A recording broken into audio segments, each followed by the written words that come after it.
Hey guys, this is a new concept, a new type of video. This is a putting all my old What If Deku Could Use 100% of One for All into one huge video so you can leave it running, watch it, and you don't have to fiddle around with playlists.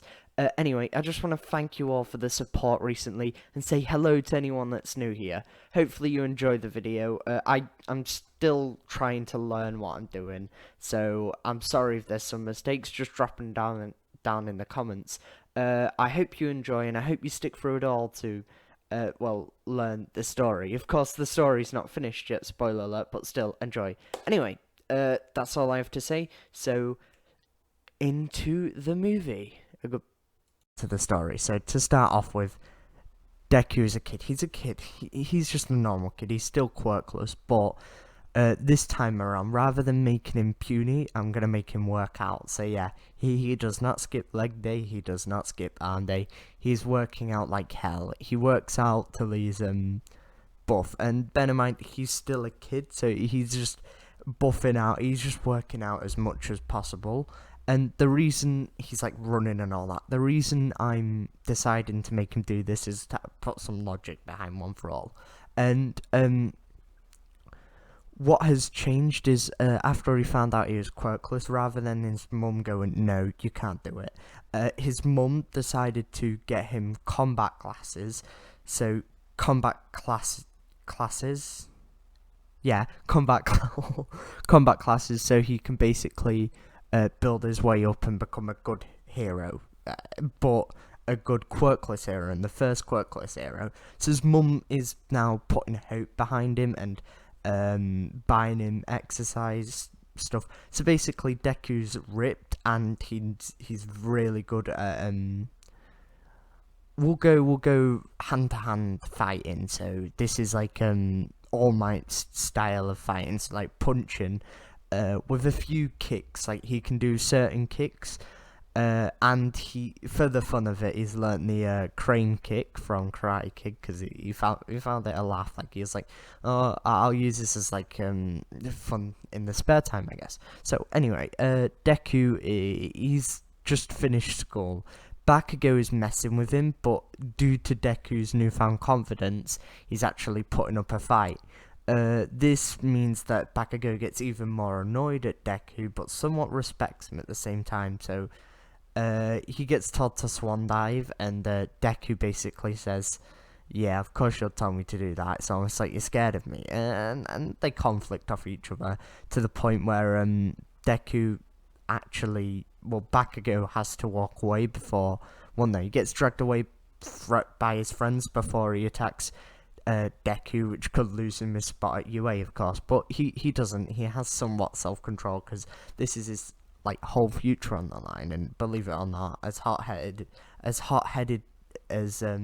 he can be, he's also very smart and he's calculated. So he's hot headed, but he's calculated. So anyway, Deku, of course, leaves and gets into a fight with Slime Monster. The Slime Monster's like, "Hey, I'm gonna take over your body now." And this time the Slime Monster's like, "Oh, this dude's gonna be a good host. He's quite strong. I reckon he could hold my quirk very well." And that's when the Slime Monster starts getting a bit panicked because Deku actually is fighting against him. So the Slime Monster's like, "Oh, I'm gonna have to put some effort into it." Anyway, the Slime Monster evidently wins against Deku, the quirkless boy who's trying to fight a slime monster, until All Might drops down and punches and basically takes him out in one punch. And Deku is, of course, fainting from lack of oxygen, because he's kind of been attacked by slime monster, and he kind of needs to faint at this point. And then All Might's like, "Wake up, my boy, wake up." I don't know. I'm just buzzing about 1,000 subscribers yet again. Thank you, absolutely amazing. Anyway, wake up, my boy. You hit 1,000 subscribers. No, wake up, my boy. Where did "wake up, my boy" come from? Anyway, we'll rock with it. We'll rock with it. So, All Might wakes up Deku. Deku wakes up. Deku's like, "Oh my god, it's All Might. Can you sign this?" All Might's like, "Ha ha ha ha. I've already signed it. Deku's like, oh my god, I'm gonna sell it on eBay. No. He's like, oh my god, this is off in my collection. Then All Might goes to jump away, but Deku, now with his newfound confidence, is like, oh, I need to ask you some questions. So he grabs onto All Might's leg. All Might jumps, and Deku realizes that, oh wait, All Might's jumping, I better hold on tight. And this time he shuts his mouth, knowing it's gonna dangle, and shuts his eyes because he's thinking about something. He's not like awkwardly moving around. He's being more calm and calculated, a bit like Bakugo. So his face isn't dangling about, and that's when he screams to All Might in the middle of the air. Well, no, All Might says to him, "Oi, boy, get off me!" And the boy's like, if I let go, I'm gonna die. Maybe you should let me, hold on, please. Also, I need to ask you some questions. Bear in mind, this is in the air, so he's like, like, at this point, he is panicking, because he's like 30 foot in the air, like, no one can stay that calm, and it's still Deku, so he's like, please let me hold on, look how high we are. Also, I need to ask you some questions. Okay, I don't know how that's gonna translate to audio wise, but it's what's done's done, you know. So All Might of course lands, turns into Small Might, and Deku lands with All Might. That's when Deku is shocked by Small Might and asks him, "Are you an imposter?" And All Might is like, "No, I'm All Might. You might not know this, but 5 years ago I got into a fight. Yeah, don't go telling any of your friends online about this." And that's when Deku's like, no, I'm not going to. And then Deku follows up with, so, even though I'm quirkless, even though I don't have a power of my own, do you think I could become a hero like you? And that's when All Might says, no, but you can become a policeman, by the way. Big up, by the way, I don't know. No, but you could become a policeman, or I don't know, you could work in the hospital or something. And Deku's like, oh, okay. That's not very fun, but I've been practicing my whole life. And then All Might's like, you need a quirk to become a hero. Quirks are getting stronger these days, and you're just outclassed as a normal human. I'm sorry. What's your name again? Deku? Wait, no. Izuku Midoriya. I'm sorry, Midoriya. That is when, I just realised I use Deku every single time in my titles, but it's not necessarily his name, is it? It's like his hero name, but I use it because it's short. Anyway, we're going to take a short break from the story here, just to explain where I'm going to go in the future, because something's just hit me. So I'm going to try and get around to some suggestions. I am going to be doing a part 2 to Regeneration. I will do part 2 to this one if people want me to and comment that they want me to, and B, this gets 10 likes? Yeah, we'll do 10 likes. That's a solid like goal. Anyway, we're going to get back on track real quick, and yeah, so Deku has basically been told off by All Might, and he's gone down, and he's a bit disheartened now, but that's when he's like, well, I mean, can I become the first quirkless person to ever become? No, there's no point. I'd just be fraud. I won't ever be as good as All Might. I won't ever be as good as anybody. I'm outclassed in this society. And Deku just walks heartlessly until he, well, of course, bumps into a crowd. Then he's like, oh, I guess I subconsciously walked here without, I guess I subconsciously walked here without knowing.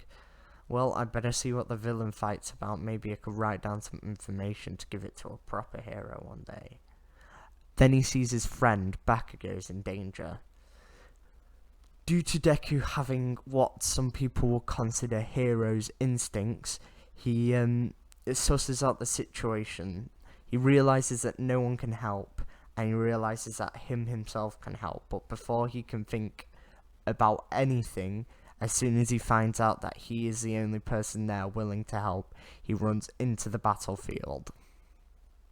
He throws his bag at the slime monster, as we all know, which distracts it for enough seconds, and then he goes to start scraping away to try and get to Bakugo. This, of course, is in peril, but the slime monster realizes that that's a boy from earlier, says like, ha ha ha, I'm gonna finally get my revenge. That's when All Might jumps in and pushes Midoriya out of the way to then scream Detroit Smash, absolutely demolishing the slime monster and getting the W for them all. The heroes celebrate as that once very important, very crucial threat, nearly killing Bakugo, has now been solved. The heroes celebrate but tell off Deku because he's done something bad. Then he shouldn't have ran in without thinking, as All Might has to jump away, of course, because his quirk is timed out, and the only reason he could use it extra was because a boy with green hair inspired him to do so. Bakugo then thanks Deku and also says, God damn you, I'm gonna... No, he doesn't thank Deku. He then says, Oi Deku, don't do that again, you worthless freak. And then also scoffs, but thank you, under his breath. Deku smiles as he walks away after being told off by the heroes multiple times. Bakugo gets offered a sidekick role, and Bakugo angrily retaliates. That's when All Might jumps down. All Might jumps down, and All Might jumps down. Yes, that's very logical. Anyway, I'm a bit louder now, but All Might, Deku walks home as All Might jumps down in front of Deku, and he says, I've been looking for you, and then he coughs and turns into Small Might. Blood splatters out of his mouth. I'm just gonna get a quick drink, sorry about this. Right, okay. He then says to All Might, hey, what you doing here? And then that's when All Might says, remember our talk from earlier? I told you them things. I lied to you. I wasn't following my own ideals. I wasn't following reality. Anyone can become a hero. But I've seen this light within you. This golden hope that I see from nobody else. You are a hero, my boy. I don't care what anyone else says. You've acted on your instinct. There's one thing that all true heroes have. All the greatest heroes from history have this one thing, and that's they go to save somebody before they can think. They act before they can think. They follow their justice before they can think. That's what you did today, Midoriya. Oh my god, how many times did I repeat that? Sorry. Anyway, that's what you did today, Midoriya. Anyway, I believe you can become a hero, and that's when Deku's face lights up and he screams, "Thank you!" And then he realizes he's cut off. He's cut off All Might, and that's when All Might says, "But I'm willing to help you. See, my quirk is not like anyone else's. It can be passed on. It's not natural at all. It got passed on to me, and now I'm offering to pass it on to you." Deku, of course, happily agrees, and that is when the training. That's when All Might's like, "Okay, go home, get some rest. Meet me at the beach tomorrow morning." So, of course, Deku meets him at the beach tomorrow morning. Deku then tells All Might. All Might then tells Deku he's gonna get some training, so I'm gonna need to know everything about your life right now so I can build a schedule around it. That's when he realizes Deku's taking combat classes and decides to test Deku on his combat knowledge. Deku passes, of course, because All Might, he's a bit of an airhead, but he's strong, as Deku is very tactical at the minute. So Deku is actually more tactical than All Might when it comes to fighting. So if it was like All Might with no powers versus Deku with no powers, All Might would actually lose because Deku could tactically beat him down. And All Might's like, oh, I'm very impressed. Well, we'll keep your combat classes up. But from the days where you're not at a combat class, I want you to complete this training ritual that's toned to your body. After the 10 months before the UA exam, I shall give you my quirk for the UA exam. Deku then happily agrees, and the training regimen is done. Deku beats this training regimen, which causes him to faint sometimes, and All Might realizes he is going beyond and trying his best. Of course, Deku in the meantime is also trying to train up his head, his brain, for the hero exam, because it does take he does have to do a UA entrance theory exam, so he's also studying for that.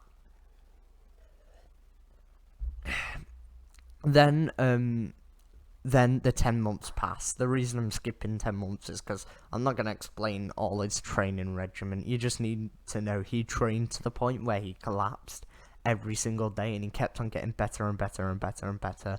And he's now really, he's really strong, and All Might knows that he could probably contain 100% of the quirk, which is very impressive. So All Might's, of course, like, I think you're ready to take my quirk. Anyway, you clean this beach within 5 months, which is absolutely fantastic. Then we had our training sessions. I just want to say, well done, Midoriya. Rips off a piece of his hair. Finally, you need to eat this. Then Deku pulls a silly face, and All Might's like, I'm serious, eat my hair. Deku eats his hair and then runs off to the exam. Deku's at the exam hall, and he's shaking with fear because he's like, oh my god, am I gonna pass this if I let down All Might at this point? Oh my god. And he's distracted within thought. He's distracted to know whether he can use his power or not. That is when he's tripped over, but he's saved by a mysterious girl who taps him on the shoulder. To them, he can float. This is, of course, Achaku, and she introduces herself and says, "Oh, you're working at UA too. Well, I hope to see you in there." And Deku just mumbles and stumbles all the time because, with being more confident, he's confident about his own skills from times, but he isn't confident about talking to girls yet, which is kind of sad, to be honest. But you know what, Deku's Deku. He's socially awkward. We all are from time to time. Anyway, getting back on track, he walks into the arena, and then he realizes that it's then he gets told the rules of the UA exam. Of course, he's muttering this whole time, so he's told off by Mike Head, is it? I forgot his name, but he's told off by the presenter. Wait, is it presenter Mike? Oh, I forgot his name. That's really disappointing. Sorry, guys. Anyway, he's introduced by him. He's told off by him for muttering, and also told off by Bakugo and Ida. And of course, he goes to thank Iraka in the. He's now in the getting ready for the exam. It's just before the exam, and he decides to go and thank the girl. And that's when Ida's like, "Don't distract her. You need to focus on your stuff yourself." So that's when Deku goes, "Oh yeah, I should probably see whether I can handle this one for all power." So Deku, confident that Deku, after being informed by All Might, he could probably control the power, starts to use one for all. A bright light glows from his body as his arm wraps around an electric. This electric goes golden until it rests on It goes golden until it settles, and it goes the color that it usually is. Deku realizes that he has full control of the percentage, and he's using 100% full cowling. But then he thinks, oh no, I'm using that much energy. Oh, imagine if All Might was using that much energy and he moved. That'll cause devastation. I should probably dial it down. He dials it down to 20%. He dials it down to 5%, guessing that'll be an alright percentage to move about without affecting the people behind him. The alarm goes and he shoots off. At this point, he's faster than Ida because it's before Ida's got his training and he's using full cowling. But at this point, it's just normal one for all for him at 5%. He runs ahead and he comes up to the robot. He's like, well, this is a robot, so I might as well test my threshold. And he goes 10% Detroit Smash. He runs up to the robot, smashing it, mimicking the moves that he saw All Might do. Then he was like, pretty powerful. He took down the robot in one hit. No, he damaged the robot, he dented it, but it's still not down. This is a 1-pointer robot. So what he decides to do is, rather than unput the percentage, he goes repeated smash. This is a smash he's created, and he says, oh, in his head he says, I still need to work on this name. And what he does is he punches real quick a bunch of times in vital positions that he has assessed from punching it the first time. So basically he looks at the positions where the metal looks the weakest and punches there. This is not always so accurate, and it's really good on humans because he's trained where the vital points are due to him being, well, a trained punching person. So he does that, and that defeats the robot, causing its limbs to fall off. Then he's like, oh my god, I'm running out of time, I should probably speed up a bit.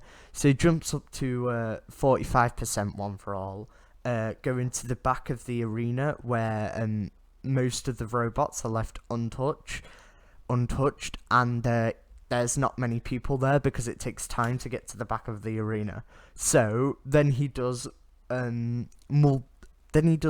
Arizona Smash, I think it's called, or it might be Carolina Smash, where he puts his two hands together and swipes. And he does that whilst running, and that goes through a 2-pointer robot, completely demolishing it.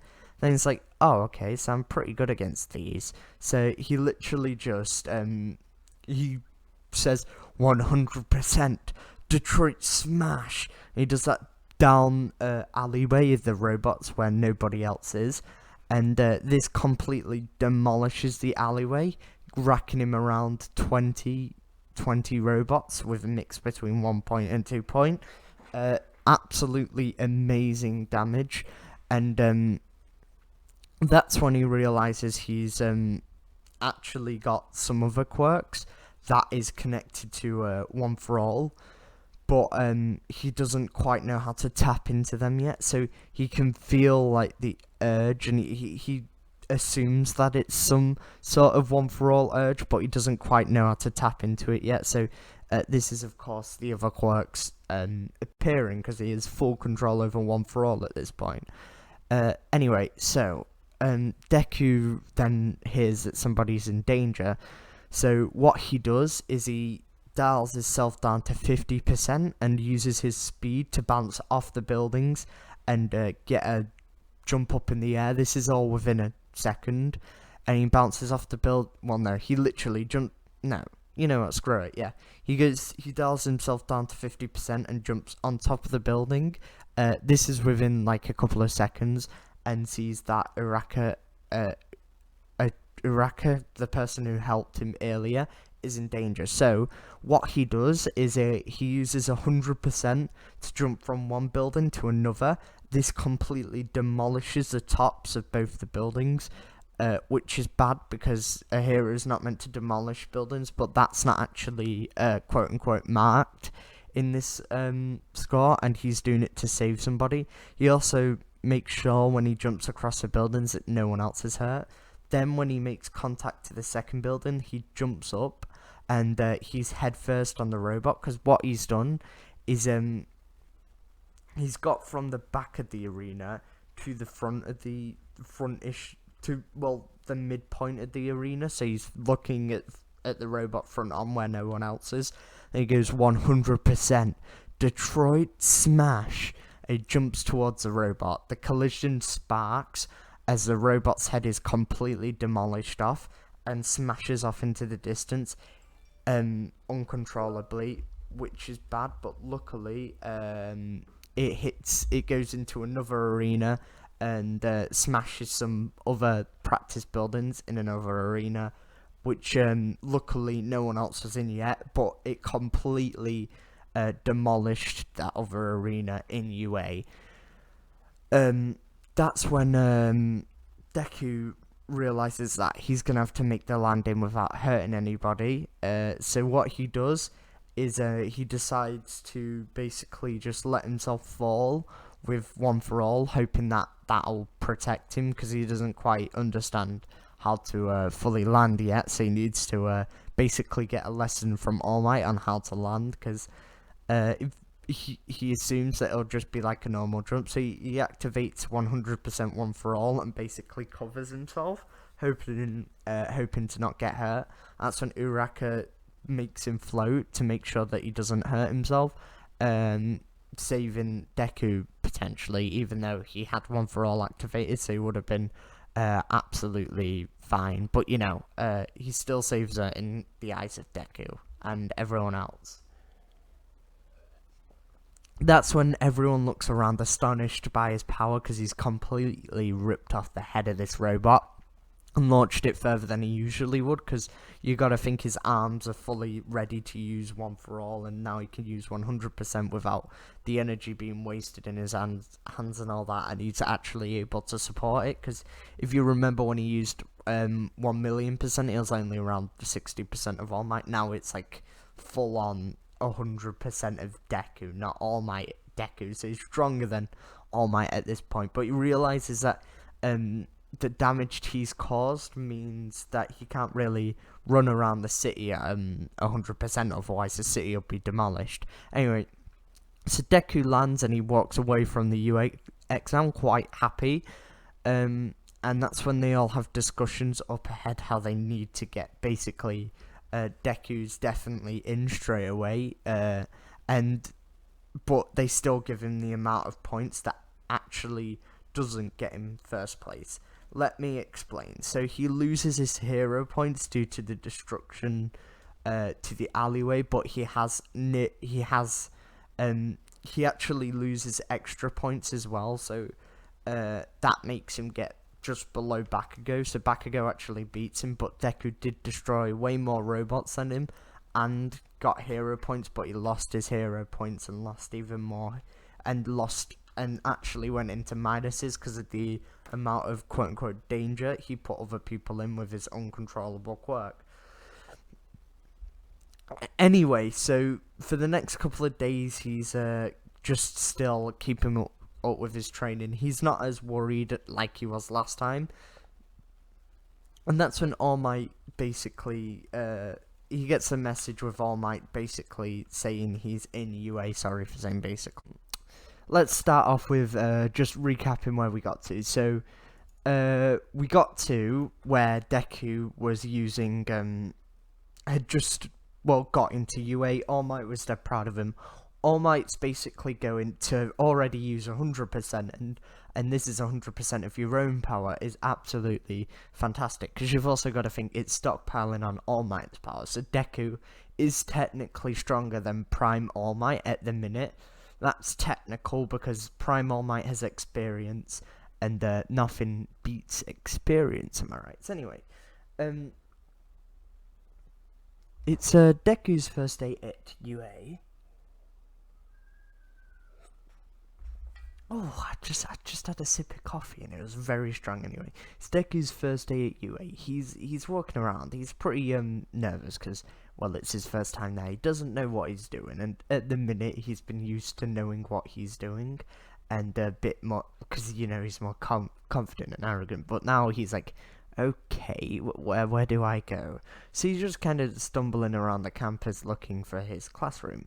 That's when, of course, he bumps into his classroom. He realizes the door's absolutely humongous, and he's like, could this be linked to people's quirks or something? I don't know. But and then he mutters to himself, and he thinks the door's pretty cool. So he opens up the door. It's surprisingly light, even though the big door should look heavy. Well, not that the weight of the door matters. Anyway, he opens up the door,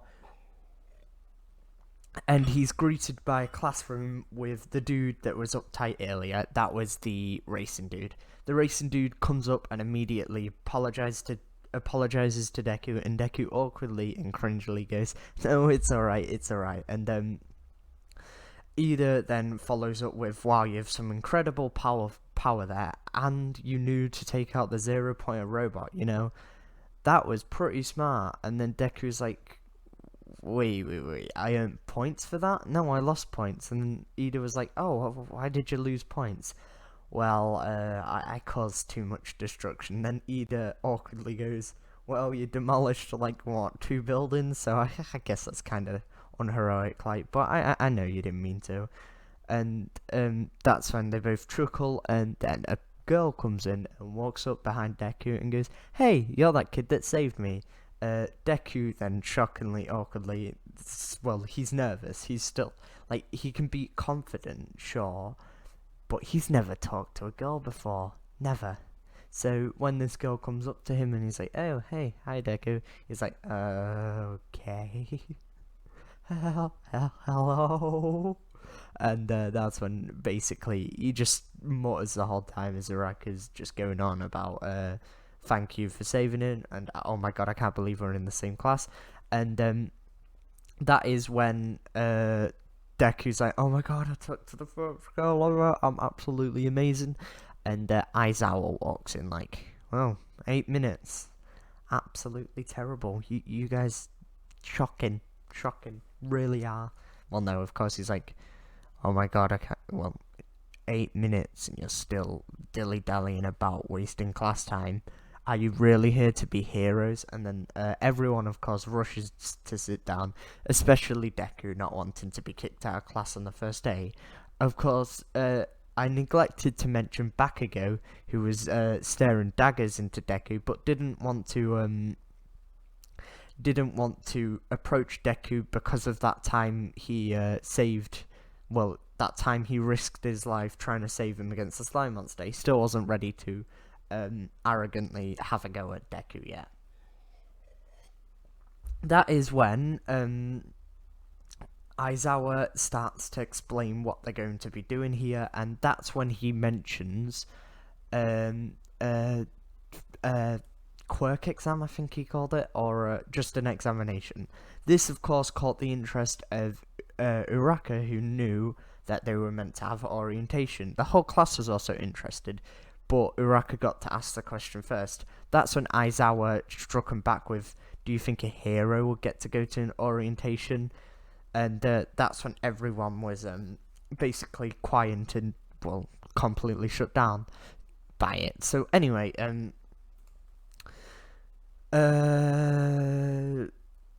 that's when Aizawa follows up the demand, I guess he just said, with another demand, which was go get changed. That's when they would then show where the changing rooms were.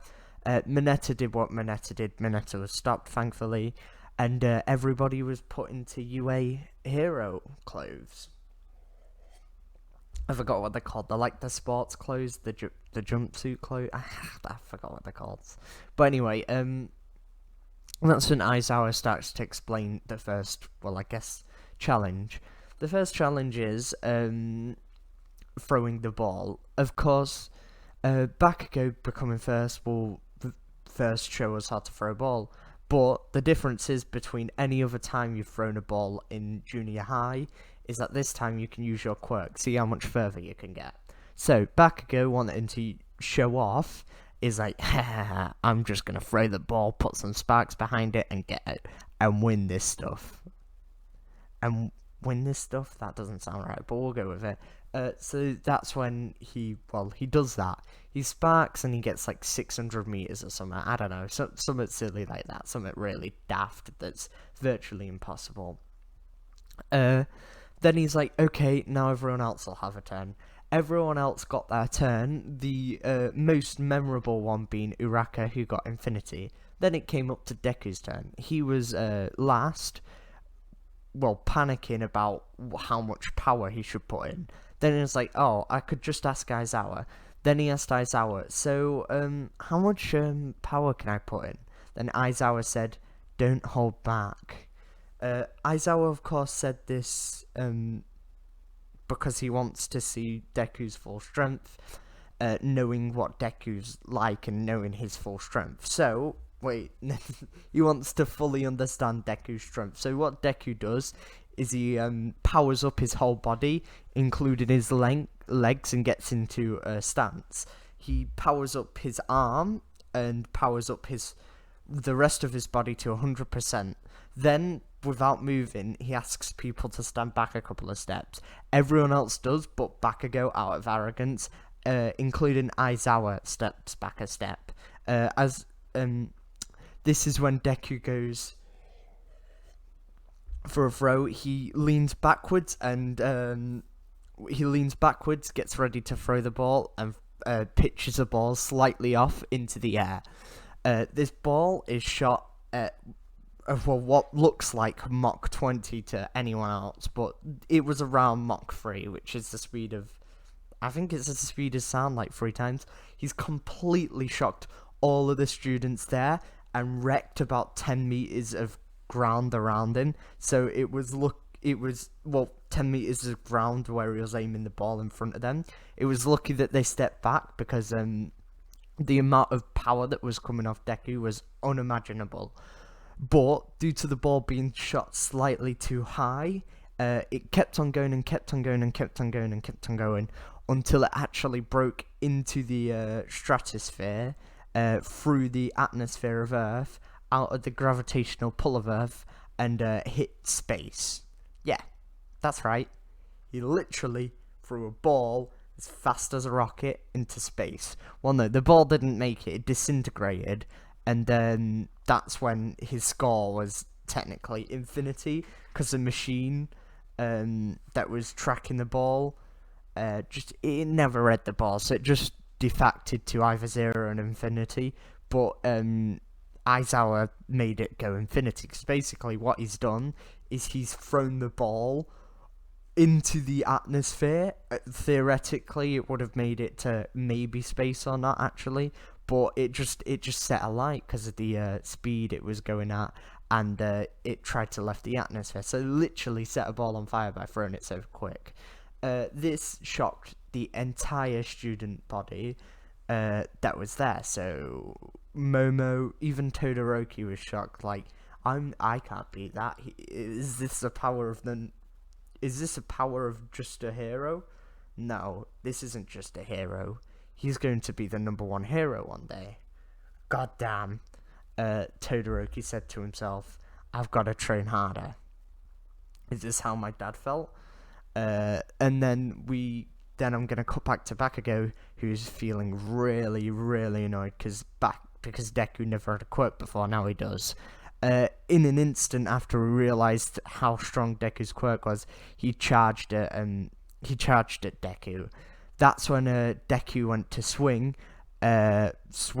like a punch at him, but only at that's when Deku goes to dodge, but we'll say Deku goes to dodge it at 2%, moving out the way of the main spot. That's when Bakugo's quirk gets turned off and he falls face first on the ground, Aizawa pulls him aside and basically says, you can't have a go at a student like that.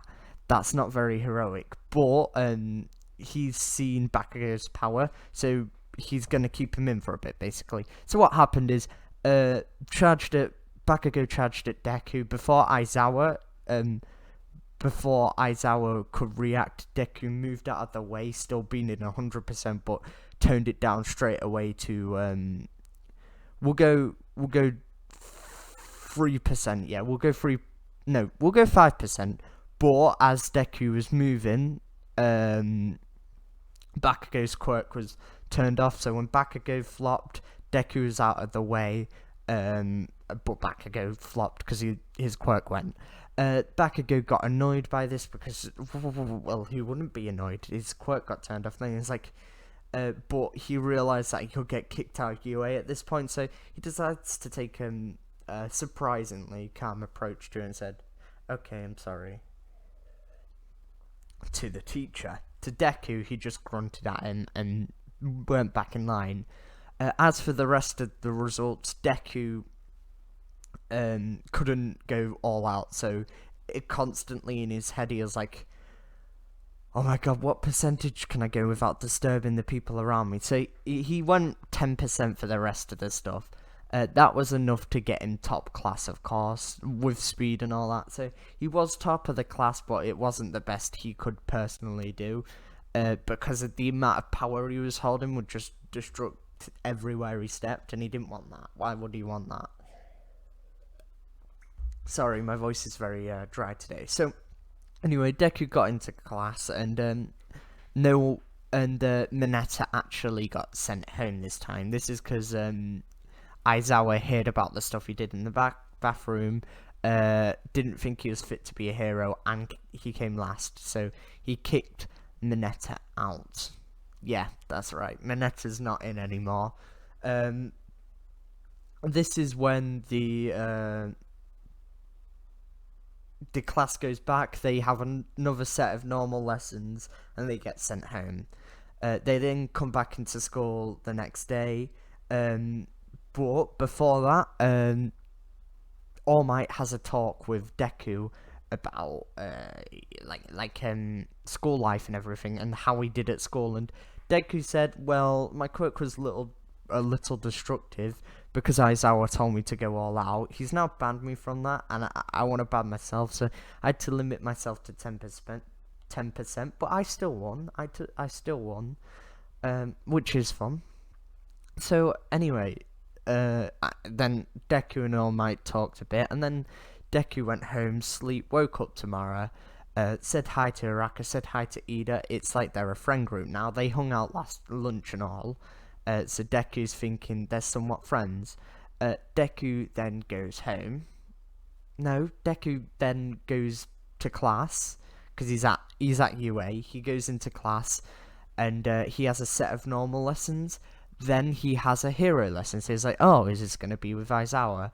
Then All Might runs in. All Might's like, I am here. And Deku's like, oh my god, it's All Might, it's All Might. And then, because of course he gets excited whenever he sees All Might. He is still a fanboy. So anyway, All Might's like, well, today we're going to be having a hero lesson. And then everyone's like, yay. So... and then someone screams in the crowd of roaring, so what are we going to be doing? And All Might's like, well, we have a little exercise ready for you. He then explains the exercise, which is, it's going to be one hero team, one villain team. The hero team will be selected by random lottery, and so will the villains team.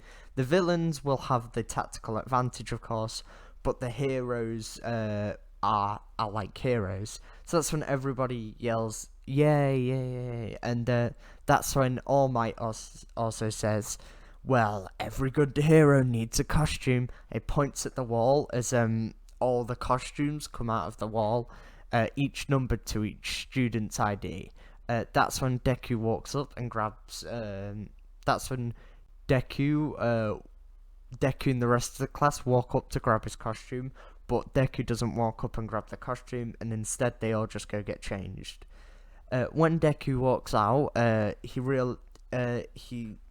he's in his mother's costume, which All Might instantly realizes it's based upon him with the mask and the smile and the obvious ears, and it's all kind of a knockoff of All Might, which All Might chuckles at, and then he's like, well, he's a worthy successor, so I'm not that bothered. At least he's carrying on my legacy, I guess. Um, then Uraka comes out, of course, there's that whole ordeal with a costume.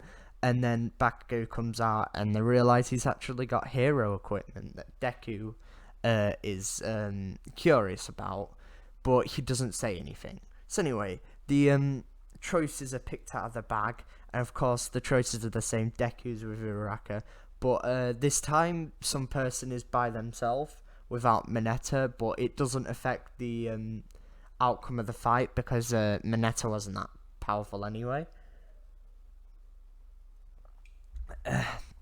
This is when this is when Deku and so basically I'm gonna skip everyone else's results other than Deku, Uraka, Bakugo, and Ida because they're the only one that actually changes, and there's no point talking about the rest because it don't really affect the story that much. So anyway, Deku goes in saying, "Oh, we're gonna need to work together." So what I want you to do is make me. Can you make yourself somewhat lighter? Uraka says, yes, definitely, but not for too long. Deku says, that's okay then. Do you mind if I carry you? And Uraka blushes but says yes. Deku picks her up and activates 10%.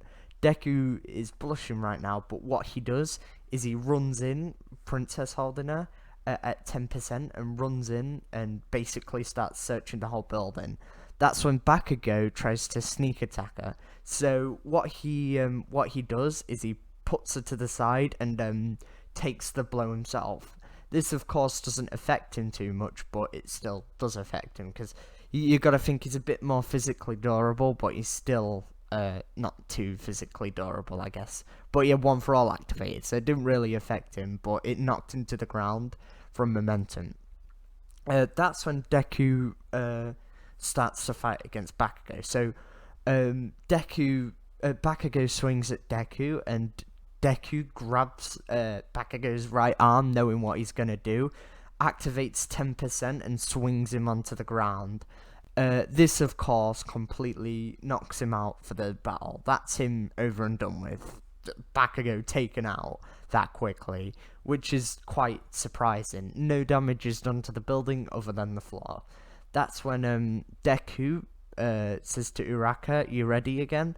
And Uraka nervously says yes, but then follows it up with a solid yes. Deku picks her up again and searches the rest of the building. It's not long until they find where the bomb is, and Ida's like, "Ha ha ha ha! I will protect the bomb." But in his head, he's like, "God damn it, Bakugo! Why did you go and run off?" So Ida goes and jump kicks at Deku, but then actually flukes out Deku and goes to jump kick at Uraka, but he just isn't fast enough, and Deku beats him.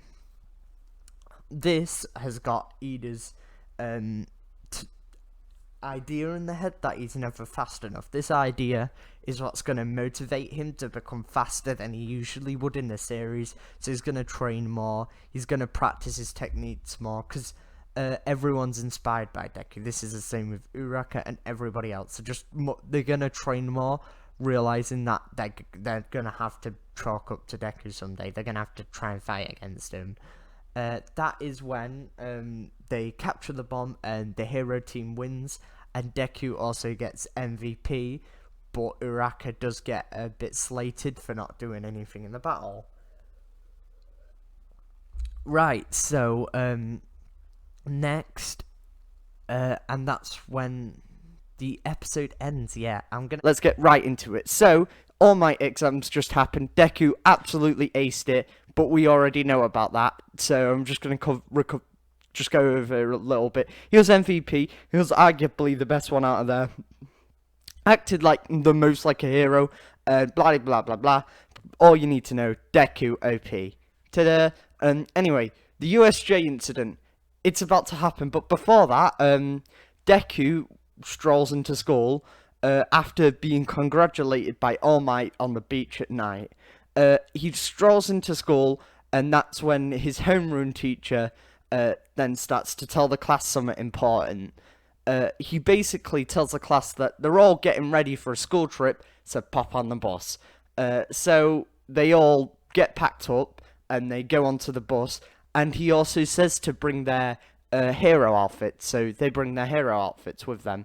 They get on the bus and everyone's Bakugo starts to pick on Deku, even though he's got powerful, because Bakugo is annoyed at Deku for not, well, telling him about his power. So basically, Baku's picking on Deku, and that's when everyone else basically picks on Bakugo, because Bakugo's picking on Deku, and Deku's like, huh, how the table turns, or how the turntable, something like that. So anyway,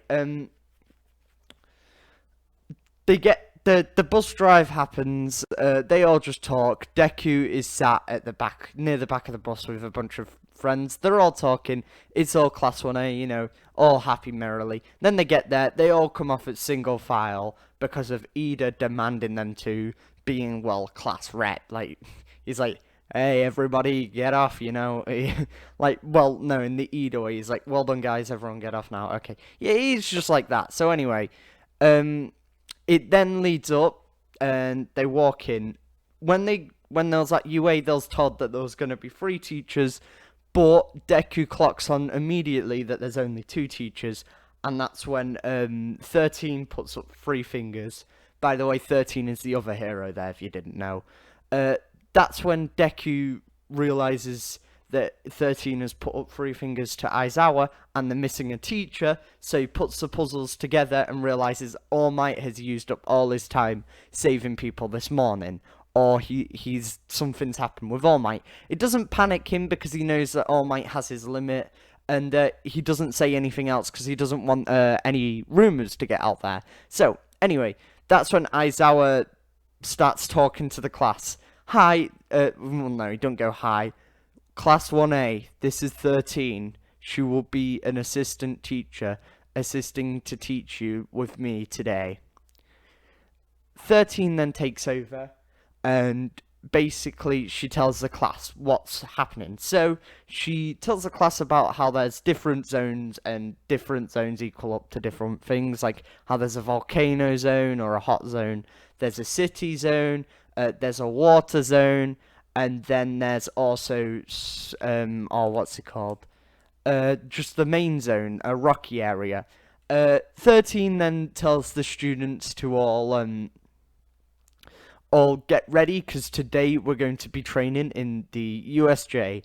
I forgot what the acronym stands for, but then they're all like, oh, so it's like Universal Studios Japan, right? And no one says it, but they all think it. So that's when a black purpley mist starts to conjure up in the center of the arena. Everyone's really confused as 2 figures pop out. It's a figure that's covered in the purpley mist, like seen before, and a figure covered in hands. Then Deku's and everyone else. Well, Deku then thinks about, these aren't real villains, right? And that's when Deku's mind then darts back to the infiltration of UA, because of course the alarm went off, and that's how Deku decided Ida was going to be the captain of the UA. By the way, I've skipped that bit because I want to get to all the action-packed parts, because that doesn't really change, and I don't want to just repeat stuff that happens in the anime itself. So, anyway, Deku realizes that these might not actually be proper villains, and that's when he sees the panic on Aizawa's and 13's faces and realizes that they are actual villains, and that's when the whole class catches on, and 13 immediately says, everyone get behind us, heroes are going to handle this one, this is not a training drill. That's when 13 approaches the villains, and then the portal guy approaches them like, ha ha ha ha, so these are the class 1A students, they're quite remarkable, but where's All Might? We stole the schedules from earlier. Deku overhears this and realizes his suspicions were correct. They were the ones who got the reporters into UA, and the reporters were just a distraction. But Deku doesn't say anything yet because he focuses on the matter of hand, and that's the fact that villains are here. But he realizes that he cannot attack the villains yet without the teachers go ahead, basically. So the teachers are like, well, no, the teachers aren't like anything. The teachers are basically, stay behind, stay safe, you gotta stay behind us. Aizawa, that's when a big portal appears around the whole arena, and a bunch of troops start popping in. These are weaker villains. You can tell they're weaker villains by the aura. That was another thing that gave away they were real villains, and that's why Deku was surprised that they were fake villains and then realized that they were actually real villains, if that made sense. So anyway, a bunch of weaker villains started popping in as a kind of safety buffer between the two main evil-looking ones and the heroes. So the teachers start focusing on protecting the students at hand, and that's when the students get teleported away, but not before a ginormous, monstrous humanoid creature is spawned into the arena, which makes everybody freeze because they can feel that it has the power of All Might. Even Deku can feel the power irradiating from this monstrous looking being, as everyone stood there in shock as they're afraid that whatever this mutated creature is, will it be as powerful as the symbol of peace? That is when they're all teleported into separate zones. Deku, of course, wakes up, as we're now in his locked perspective, so I can keep the story linear. He wakes up and he's confused as he's in the water. Of course, he didn't go unconscious, but now he can see what's happening and he's confused why he's in the water. That's when a villain charges at him, and he realizes that he can't really do anything with him being stuck in water. Sure, he could use one for all, but will it kill him? And number two, what if there's a other hero here that I accidentally hurt? That's when he's saved by Froppy, and Deku realizes that he's been attacked by. That's when he realizes he's actually under attack as well, and he's definitely sure they're under attack. This isn't a training drill, so Deku, he's getting ready to fight. He talks to Tsuyu, and she's basically like, "Oh my god, we're under attack. What can we do?"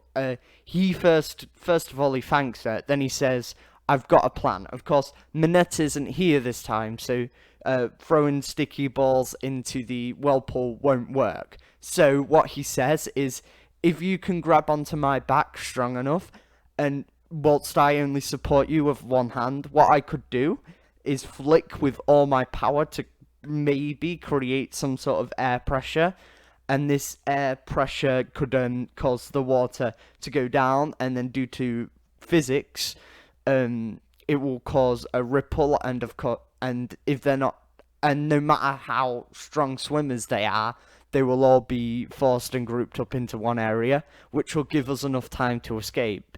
Tsuyu then says, "Wow, that was a lot of mumbling," but realizes that Deku's plan could work to escape. So that's when they commence the plan. Tsuyu jumps on Deku's back as he puts one hand to keep it on her back and goes, "One for all, 50%, 50%, full Carling," and jumps up in the air. Then he goes, "Okay, one for all, flick."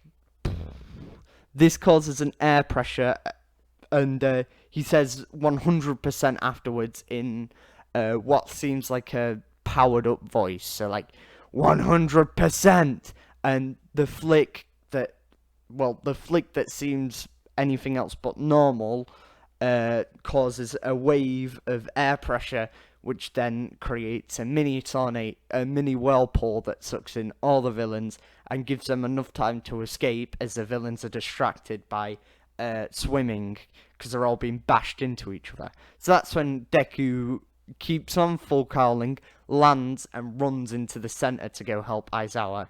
He drops off Tsuyu in a safe position where she starts to no, sorry, she drops off Tsuyu. No, he runs at full cowling and he jumps all the way over to the other side of the arena where the heroes are.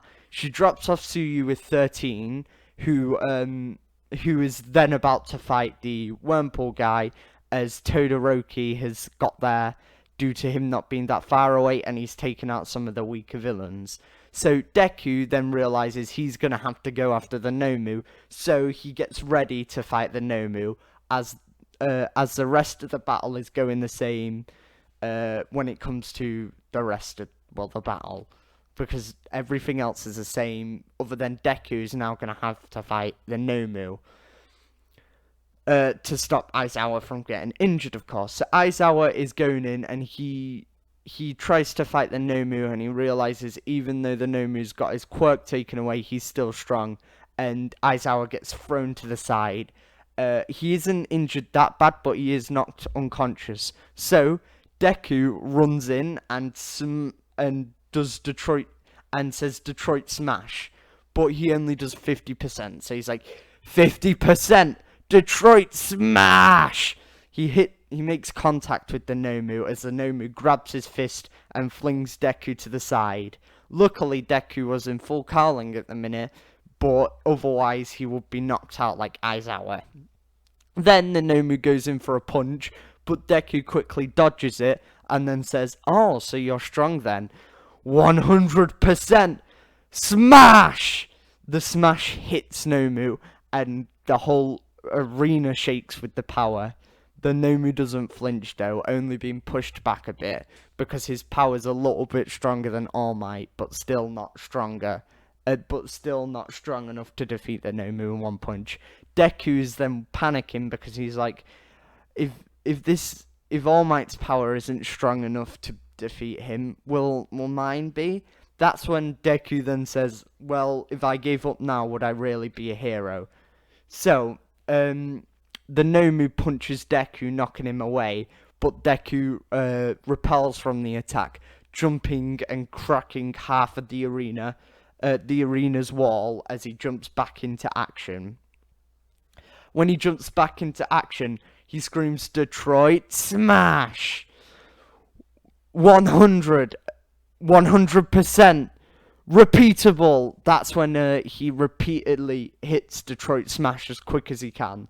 Nomu matches these punches, but you can Nomu's very slowly losing to stamina and his shock absorption basically running out, as Deku is technically stronger than him. So Deku keeps on smashing the Nomu until the Nomu manages to grab him by the neck, having slightly longer arms than him, and fling him to the side. This almost knocks out Deku, and it would have completely knocked him out of the arena if it was the side that was cracked. Luckily, it was the other side, but as Deku made contact with the other side of the arena, a big crack went down it again. So there's now cracks both sides of the arena that if he hits it, the arena will crumble, and it could potentially A, kill him, or B, kill everyone else in there, or C, not stop him and he could keep on going into the sky like All Might did. Like All Might when he defeated Nomu. So, anyway, what Deku decides to do is use his speed advantage over Nomu, as that is the one advantage he has, because he has extra speed and extra power, but not extra experience, or extra, like, length, like, physical size. So, what Deku decides to do is, he goes complete special ops, so the Nomu can't see where he's coming from. He sneaks up and uppercuts him with his fist covered by 100%. Then he roundhouses him around the head and runs away. Then he runs in, punches him around straight in the face again, runs away, punches him straight in the face again, runs away. And to everyone else, this just looks like lines of energy going through the Nomu, causing scratches and damages and punches. That's when Deku goes in for a clean punch to the stomach, but follows it up with another 100 punches. These 100 punches wear down the Nomu's shock absorption, and then that's when Deku decides to use a new attack, and he completely uppercuts the Nomu, but follows it up, jumping up into the air, and then he realizes that there's nowhere he can go, so he's just going to fall into the Nomu. But that's when he feels a hand on his shoulder, turns around, and it's the 7 users of One for All, with only a few of them being blurred, including All Might and the 2 ones before the original. And the original then goes, imagine that you can fly.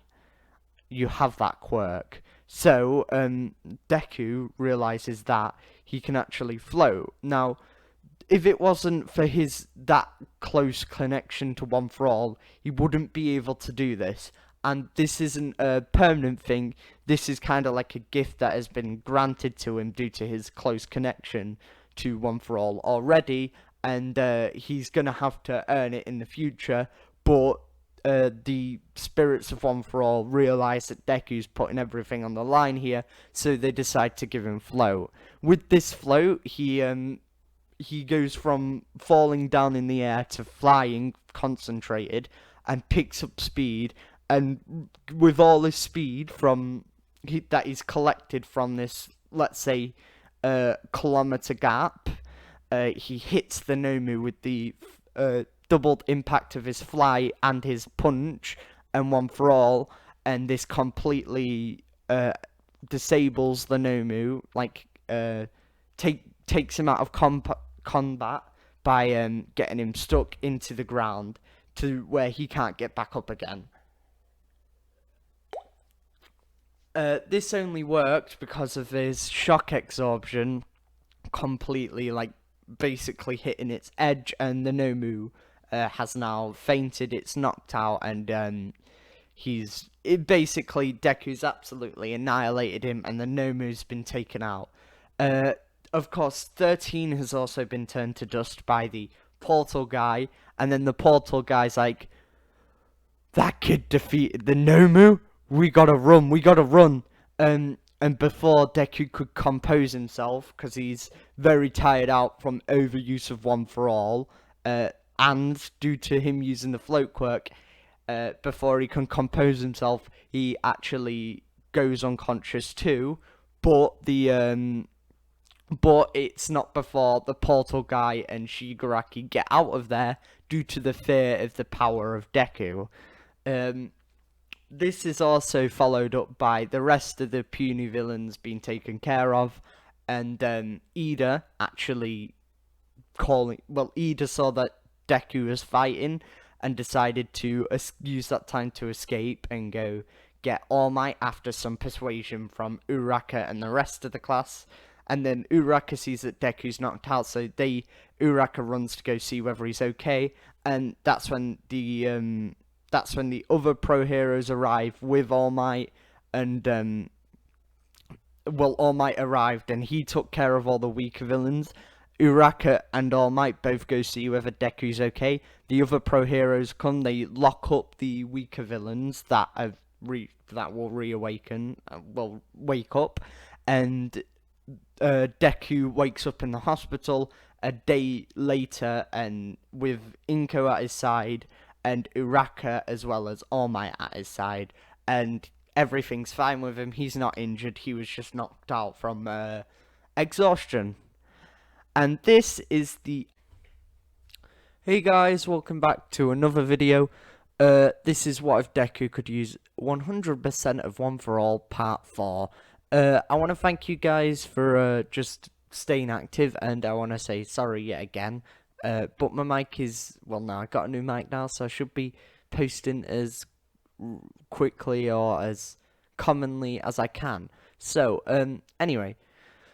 Deku wakes up after putting all his energy into a fight, and he wakes up surrounded by what seems to be 7 people in a pitch black room where the only things he could see around him was these 7 people.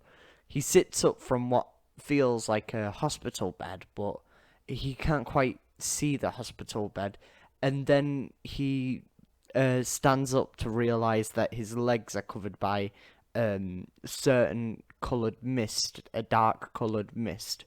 Um, and this mist spreads around till his whole, till all you can see is his till his whole waist is covered. Like his legs and his waist are now covered with this black mist. That's when the original owner of One for All steps forward, um, and his brother is there, All for One. The argument continues as One for All is having a go at All for One for not using his power correctly. They haven't seemed to notice Deku, so Deku has going on in his head that he's not there. He's just seeing a vision of what he thinks is the original One for All owner. Uh, the original One for All owner is constantly having a go at the All for One owner, but the All for One is just shrugging him off and calling him weak. That's when he says, I found a quirk that even your weak, frail body could handle.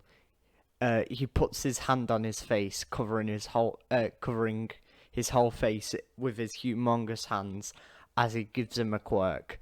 This was the first time Deku has seen All for One, yet his face was still covered by some certain mist, and all you could see was a tightly fitted suit on his muscular body. Is that a bit weird? I don't know. Um, he gives the stockpiling. Wait, no. Yeah, he gives the stockpiling quirk to the frail body dude, to the frail body to the original owner as he flings him to the floor. That's when the original owner then looks at Deku as All for One walks off the stage. Well, off the as All for One walks into the darkness. Uh, what the One for All owner then says is, "You should subscribe to JimBob729." No, what the One for All owner says is, Deku, this power has been passed along many people. You've just seen its origins. I wish I could show you more, but we just simply don't have time. You need to be ready. I know you can control a lot of power, but as you can see, there's more quirks to be unlocked with One for All. I believe that you can do it. Anyway, we're out of time. I have to go. Goodbye. That's when Deku then is pierced by bright lights as he suddenly wakes up, breathing heavily. What was that? Inko and Uraka, who were both asleep by his hospital bedside, are woken up by the sudden jerk movements as Inko nudges All Might awake, who's sat back on a chair. They all check to see whether Deku's okay, as Deku starts to calm himself down, realizing what's happened. He says he's fine, and he says he's just a little tired, and he asks what the doctor's results are. The doctors say that there was a little bit of stress on his hands, so there might be some bruising, but apart from that, there might be some bruising on his hands and a little bit on his back, but apart from that, there shouldn't be anything too serious, and you shouldn't worry. He's just been knocked out from overexhaustion, from overuse of his quirk, and then that's when Deku's like, oh, okay. Uraka then fills Deku in with the news, with that news being that the UA festival is still going ahead, and Deku is invited to come, but he needs to talk to Aizawa about some rules first. On top of that, All Might's like, "Are you okay?"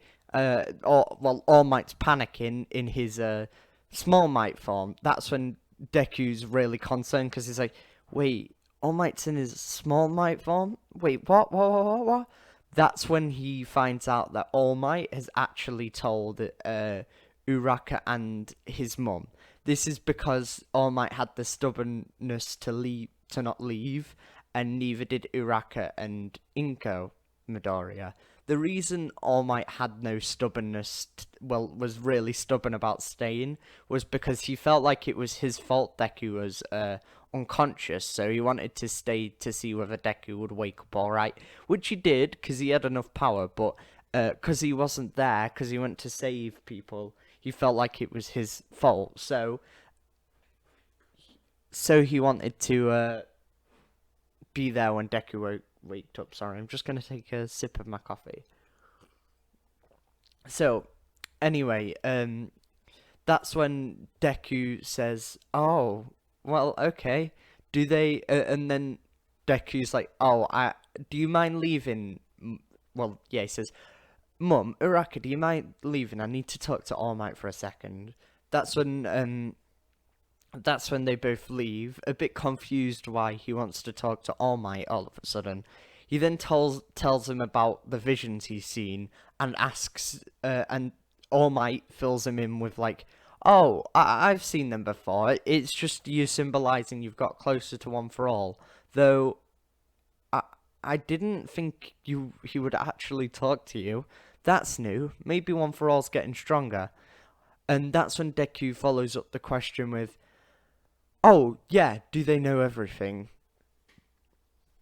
All Might nods no, and Deku asks, "When can I tell her?" Her referring to his mum, and Deku then says, All Might then says, "Let me do it, Midoriya. I will do it." So All Might walks out as Deku stays there resting on the bed, getting ready for the tournament. Uh, All Might then tells Inko Midoriya everything. By everything, it's the that Deku got his quirk from All Might.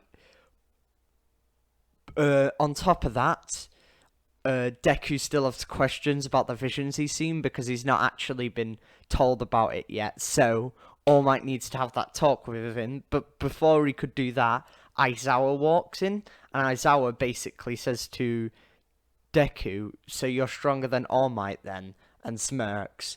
Deku then says, No, I'll never be stronger than All Might." Aizawa says, "Well, without the experience, probably not, but you're definitely well on your way there." Anyway, this is a formal meeting about the. I'm sure you've heard from Uraka about the UA festival. We need to talk about that. Due to your incredible strength, the committee are thinking about banning you from it, when really I know you can limit your strength. I've seen you've done it before. So, Deku, you can either be banned from the UA Sports Festival for being too overpowered, or you can join in for 20% when it comes to the first tests. The reason we're limiting you to 20% is not because your safety, it's because of everyone else's around you. We know you can control your quirk, but we don't know how different people will react to being hit by such a large force that you can produce. So I want to say, and then Deku hurriedly agrees, cutting off the end of Aizawa's conversation like, "Okay, I'll limit myself, just please let me go to the sports festival." So Deku is now limited at the sports festival for the first half of it. When it comes to the 1v1 fights, he is free to use 100%, but only if it doesn't risk anybody else's like danger. So that includes the stadium and stuff. So yeah. On top of that, All Might then comes back in and he's like, "Right, we need to talk about One for All. You need to know the full truth." All Might then tells him the full truth that he somewhat was shown in the quote-unquote visions, I guess, or the dreams he saw when he was unconscious, but All Might is fully backing up them dreams. and he's fully backing up the 7 people before him. And he's also telling him what happened to all them people before, and basically saying the point of One for All is to defeat All for One. That's when Deku, and he also tells him that All for One was created by One for All. That's when Deku was, that's when All Might asked, "So, are you still inspired to become the symbol of peace? Are you ready to fight One for All?" Excitedly, he cheers. That's when Inko Midoriya comes back into the room, and so does Uraka, confused by the cheering. Deku's then like, I'm pretty sure I'm ready to go. So the doctors do some tests on him, and he's ready to leave. So he starts getting ready for the UA festival. First of all, he focuses on training with All Might. The reason he focuses on training with All Might is because he wants All Might to teach him battle techniques, because he can't use brute strength so much throughout the sports festival. He wants to focus a bit more on battle techniques. That's when Deku has learned to master, I think it's called the what's it called? The Winchester Smash now.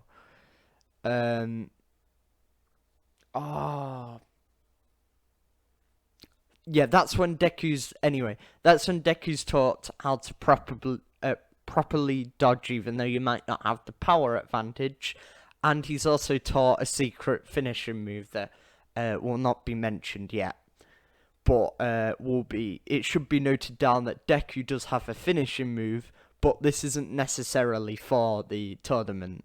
It's just that he needed to be taught this finishing move for when for if he ever gets into spot or trouble again, like he was with Nomu. Nomu? Yeah, Nomu. Anyway, so the UA tournament is coming up. The first round is, of course, the running round. I forgot what it's called. Obstacle course round. There we go. We'll just ignore that little mess up from me. Sorry about that. So, Deku starts off with a quick, and I mean quick, head start, and he's ahead of all the students. But then Todoroki freezes the ground. So what Deku does, he decides to jump. Because Todoroki focuses on freezing the ground in front of him.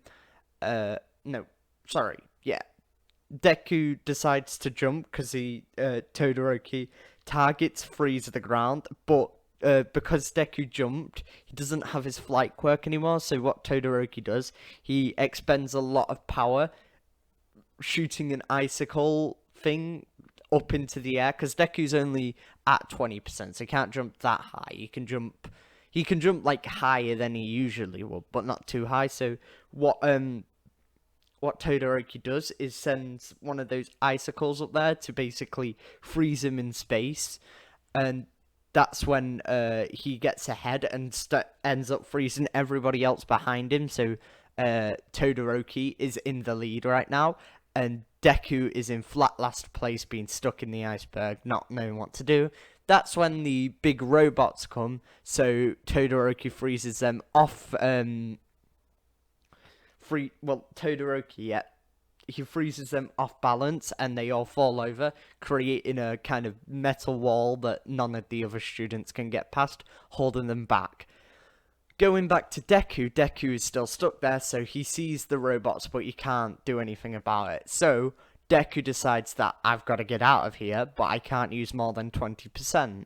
So he decides to go Detroit Smash, and Detroit smashes the ice. This cracks it a bit, but Todoroki did make the ice as dense as possible near the top, and of course on the way up to make sure it's all stayed sturdy. So basically, he made the sturdiest ice he could and focused on keeping Deku stuck in it. So what Deku decides to do is Detroit Smash, and he just keeps on Detroit smashing until the ice cracks enough for him to get his legs out. His legs are kind of like off balance because they've just been frozen, so he falls over, then he picks himself back up and says full cowling 20%, and then continues to run down the course. He runs really fast until he catches up to the robots that have been pushed off balance, and then just simply jumps over the body, and Kirishima and Tetsu pop out of the robots, and he looks down, uh, and he passes them, and they look up, and that's when they're both having in their head, geez, he's really powerful. Not only is he fast, he also has strength. I wish I was that cool and had such a flashy quirk like he did. So anyway, Deku continues running, and he runs until it's the pillar, the pit of doom thing. So he has to focus on jumping in the certain spots to get past the pit of dooms, but he does that quickly. But Bakugo would be quicker than he was. Bakugo and Todoroki did do it quicker than him. But when it comes to the landmines next, that's what slows Bakugo and Todoroki down. So this is Deku's chance to get ahead. So what he does is he gets a run up, and rather than jumping high, he goes into the corner of the battlefield where no one else is, gets a run up, runs as fast as he can, and jumps long ways. This causes disturbance in the ground, which sets off all the landmines behind him, but because he's too quick, he's getting past all the landmines as they set off, and his speed is setting off all the landmines behind him because of how fast he's going over them. It's like he's running over them. But he's going faster because he's jumping. Then he realizes that he's not going to make it all the way. So he's like, okay, I got to do this again. And he jumps, and the boost of the landmine hits him. But because he's got full cowling activated, it only not messes up his landing. So he knocks himself over, and he gets back up, and it's a neck and neck race between Bakugo, Todoroki, and Deku. But Deku having 20% full cowling, he wins the race, which leads him to win the race closely because of the big catch up that Deku had to do. But it still won him the race, and everyone knows what his quirk is now. This is also where I am going to finish this episode, because I'm going to split it up into chunks because it makes it easier on the recording process. Anyway, I would thank you guys for watching. You've been an amazing crowd. Keep up the effort of being an amazing audience. Thank you again, and good evening. Goodbye. Getting straight into the story, Deku has just used he'd just done the training. Not the training. He's just done the first step of the UA festival, which was the meeting, not the meeting, the obstacle course. Of course, he won, which leads it on to the horse race. I forgot what it's called. Anyway, so Deku, due to him coming first, has 1,000,000 points. That makes quite a lot of people not want to be on his team, but they've seen how powerful he is, so they also do want him on his team. Anyway, just to quicken things up, Deku ends up going with Uraka, Tech Lady, forgot her name. Oh, what's she called? How have I forgot her name? Tech Lady, Dark Shadow, and Uraka, Tech Lady, Dark Shadow, and Deku. That's their team. So anyway, what their strat is to use is to have. Oh, I'm just going to call him Dark Shadow. So they're having Dark Shadow on the top, and he's going to use Dark Shadow to also protect himself and his headbands, and also try to collect headbands. They're going to have Deku at front pillar, and then the two back pillars are going to be Uraka and Tech Girl. The reason I've done this is because Deku can use 100%. Deku can use 20% one for all to run around the arena to be.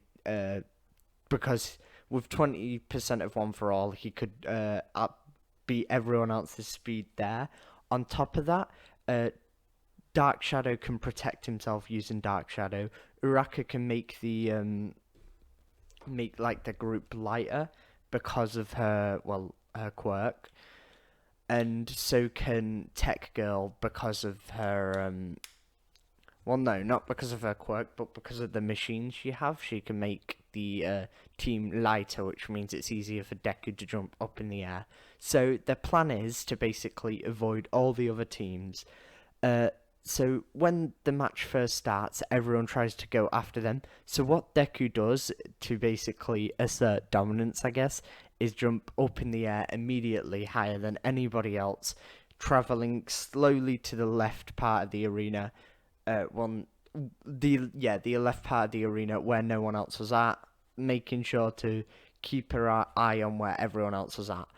Once once they're high enough in the air, uh, he gets Uraka to drop her quirk, so it's only the so when before he jumps up in the air, he gets Uraka to use a quirk and Tech Lady to turn on her jetpack. This is so that the jump doesn't jerk the rest of the group. So he jumps up in the air, and that's when he asks them to. He asks Uraka to turn off her quirk, so they start slowly falling down. But if the jetpack wasn't there, they would just completely fall dead quick. The reason he's done this is so that they can A, rest Uraka, and B, so they can land, because they can go faster on land, meaning that they can dodge more. They realize that they're gonna have to get some more bans, so they decide to go after Todoroki's team due to Todoroki being one of the strongest there. So if they can take all his bans and take him out now, they won't have to deal with him later. So the trick is basically to go as fast as they can and win with pure power, and hope Dark Shadow can protect and attack Todoroki without actually hurting him, of course. So what Deku does, he gets Uraka to go to make it lighter, and gets Jetpack Lady to turn on a jetpack and runs as fast as he can, using only 20%, because of course he's been limited to 20% for now. So he does that. He absolutely he runs past Todoroki, didn't know how to react due to him not really having the experience yet, and that means Deku can easily swipe his bands, and then Deku quickly darts in the opposite direction to get away from everybody else, and so that they can then rest. They then get into the corner of the arena, and Deku tells Uraka to rest on her quirk so that she doesn't overuse it. They then check whether they lost any bands, and they realize they only gained bands, so they put the bands on their heads and get ready to fight another group. Of course, Bakugo comes at them straight away, but he doesn't have the rest of his team. So what Deku does, he tells Dark. Well, no, Deku actually doesn't do anything here, and it's actually Dark Shadow that pushes Bakugo out of the way, so that he basically he hits the ground rather than getting one of the bands. This disqualifies them, which actually wipes out Bakugo for now, but due to, I don't know, the rules, I guess. I don't quite fully know the rules, so I'm kind of making up the rules on the spot. But due to what I think the rules will be, Bakugo, he just has to get back on his horse and doesn't get any bans. That's when he realizes that someone from Class B is using a tactic where they get everyone else's of a lower power levels bans. So he decides to copy that tactic, and that gets him in. Anyway, so Deku defends himself for all this time, and he goes on the fully defensive now that he has most of Todoroki's points and most of his own points, and he realizes that he can get through. So that's when he just goes on the fully defensive, and the round ends. So 4 teams got through. Then 4 teams was, of course, the one from Class 1A, the one from Class 1B, the one from and Todoroki's group, Bakugo's group, and Deku's group. The reason it's all the same because but it's mostly all the same, other than the fact Bakugo's group came third. No, Bakugo's group came second, and Todoroki's group came third. As Class 1B still came last because Todoroki's group lost all the points. Bakugo's group basically were complete because of Deku becoming first. They've been knocked down a bit. So anyway, we're now onto the tournament arc. Due to everything actually turning out the same, bit anticlimactic, but we'll go with it. Due to everything turning out the same, it means that all the matchups are still the same, but Deku's gonna absolutely tank his. So this starts off with his fight against Shinso. Shinso, is that right? That doesn't sound right. Anyway, so Deku, he's warned beforehand about the mind control, but he doesn't listen to it anyway. That's because Shinso goes, "Are you ever gonna be a real hero? Is All Might a real hero?" And Deku says, "Yes, I am. Yes, he is." That's when he gets pulled into a trance. In a trance, he's panicking because he realizes that he can't move any of his body, and this is when he relates the situation back to when he was with the One for All predecessors. He linked the situation back to then, like he could not feel or move any of his body, and it reminded him of back then.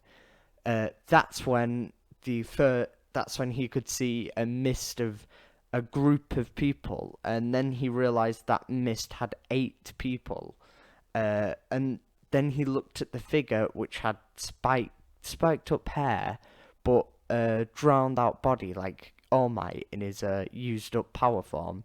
That's when One for All suddenly activates in his finger, and he can move it slightly. So he does that, and this activates 100% of One for All. The burst of power spikes out of him, which causes him to basically, which causes him to wake up due to the air pressure being, due to the air disturbance around him being so powerful. Deku realizes he's used 100%, which he didn't want to do, but he's technically not banned anymore because they said they could only use 20% in the qualifier rounds. So Deku realizes that he has to take out Shinso. Realizing Shinso's quirk was mind control, he decides to be quiet and take him out. So to take him out, what he does, he activates 5% of One for All, picks him up and basically chucks him over the edge. Shinso loses, but everyone is cheering for him due to him being so powerful, but also cheering for Deku due to the strength he showed off from the powerful flick. That then leads into the next battle, which is Deku versus Todoroki. Deku did have a confrontation with Todoroki beforehand, which makes Deku think that Todoroki needs saving. He needs saving because of his anger towards hero society, and he realizes that even though he has a second quirk, he doesn't use it. And he got told the reason he would never use his fire quirk because it's not his, it's Endeavor's. That's when Deku realizes that he needs to save Todoroki. So that's what he's gonna do. So anyway, Todoroki starts the battle with one of those big eye sculptures, and Deku goes 100% smash.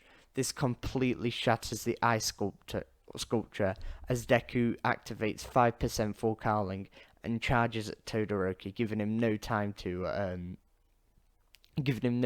compose himself. He quickly throws mini ice sculptures at him as Deku dodges them with ease. Then he gets hit by an ice sculpture, pushing him to the other side of the arena, but before he could, Deku grips onto the floor, using 20% on his legs to stop the impact of Todoroki. Then he goes 100% flick. He lets off a flick of 100% of One for All energy. Todoroki, to block this, uses ice sculptures, but he realizes this isn't enough, so he also sets up an ice ice sculpture behind him to catch his fall. By ice sculptures, I mean spikes of ice in the ground that are elegantly placed to block One for All. Todoroki then is then like, this is not my power, Deku, and Deku's like, you to beat me, you're gonna need to use your fire quirk. To be a hero, you're gonna have to get over this, Todoroki. Todoroki, you are a hero. And Todoroki's like, I'm not a hero. Deku's like, Todoroki, you are a hero. Todoroki then goes, I'm not going to use my fire quirk, it's not mine. That's when he hits Deku with a big ice beam that he's unable to block. This flings Deku up into the air, but luckily he composes himself before he uses 100% to crack the ice and then 20% to jump off the ice towards towards Todoroki. That's when Deku screams, it's your quirk, not his. Something clicks in Todoroki's head and he realizes that Deku is trying to save him. Then he realizes that then it starts to click in his head that he's got to make this quirk his own. That's when he starts using fire to combat Deku. The fire singes Deku's face as he gets closer to it. In his 20% charge, he realizes it's singeing his eyebrows, but it's not actually burning. He can feel the heat on his face. So what he decides to do is jump away using One for All. That's when he goes 100% smash. Todoroki tries to stop it with ice, and then followed by fire to create an explosion. Deku realizes this happening and jumps up in the air. As Cementos tries to stop the impact of One for All, Todoroki's flames, and Todoroki's ice. The arena is covered by mist. The mist is so thick that no one can see what's happening. Everyone's confused by the thick mist as they realize Deku's up in the air, and he uses 100% One for All to push the airwaves out. No, he uses 50% One for All, punching the ground, pushing the airwaves to move out of the way. People can then see again, and they realize that Todoroki's there, dripping and out of energy. Todoroki then walks out the arena, but he walks out with a smirk on his face, saying, "Thank you, Deku." This automatically makes Deku win by forfeit, and Deku realizes that he's managed to save Todoroki as Endeavor and All Might both sit there with a smile on his face. Endeavor sits there with a smile on his face as he thinks his son's finally gone past his rebelling stage, and Endeavor stands up and starts to walk over to Todoroki to hopefully meet him in the changing room so he can have a father-son talk about the quirk. All Might is smiling because what he sees as a son figure has now not only is he using One for All for good, he's using One for All to become the symbol of peace. He's already being a hero, and this just reminds All Might that Deku's a hero through and through. Deku then realizes that next is his all-time rival Bakugo. Going over to Bakugo is in a complete anger-filled mood, and this is when he passes Todoroki, who's just walked out the arena. He then confronts Todoroki like, "Why did you retreat?" And that's when Todoroki says, Deku had already won. Bakugo, confused, knowing that Todoroki could have put up a better fight, then scoffs, and that's when I'm gonna approach Bakugo's feelings. What's going on in his head right now? What's going on in his head is that he's full of anger and just full on rage that even the symbol of peace has chosen Deku over him. Everyone's choosing Deku over him. Now he's the bully. He's the evil one, but Deku, he's always winning. Why is he always on top? Why does he get better? I'm gonna crush that guy. I'm gonna kill him. Of course, he isn't actually going to kill him. By crush him and kill him, he means defeat. Just want to iron that out. Bakugo is nowhere near evil, and, well, not yet, I guess. I guess I can make an evil. You'll have to wait and see. Yeah, I'm stringing on the story. Anyway, this is when we're going back to the Todoroki and Endeavor encounter. Endeavor walks up to Todoroki all proud, like, you used my flames, well done, son. And that's when Todoroki hits him with a cold, pun intended, a cold stare and repeats, "It's not your quirk, it's mine. I had a friend show me that today. Don't ever talk to me again." He walks past Endeavor with the coldest aura that Endeavor has ever felt. Endeavor felt embarrassed at that moment and angered, but he also understood that it was his fault, whatever Todoroki was feeling now. Endeavor had had some moral guilt. He had some guilt around the situation, though it was embedded with pride and anger that his son had betrayed him. Todoroki walks away with now a smirk on his face, and this is when he whispers under his breath, "Thank you, Deku, you saved me." Anyway, so Deku then goes back into the wings.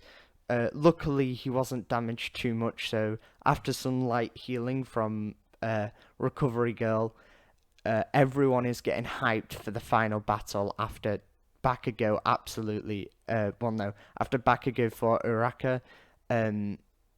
They're all getting hyped for the final battle, especially Class 1A.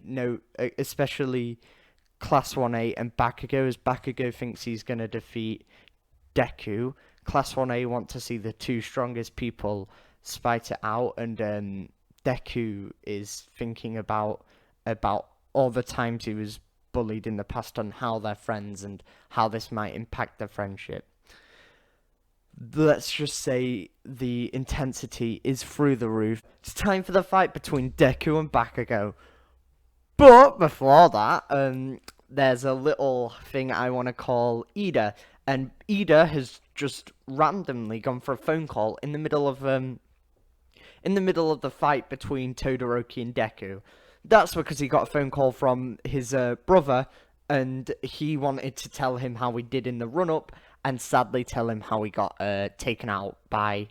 Wait, who did he get taken out by? But he got taken out of the roster, basically. This is when he was told about his brother's incident and found out that it was Hero Killer Stain. Ida then goes home.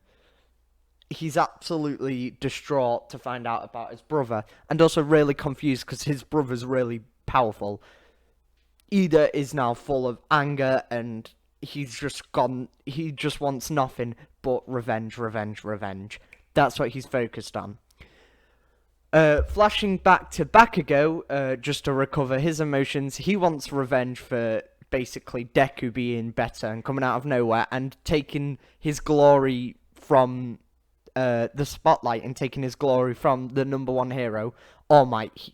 Bakugo wants to get revenge, and this fight is how.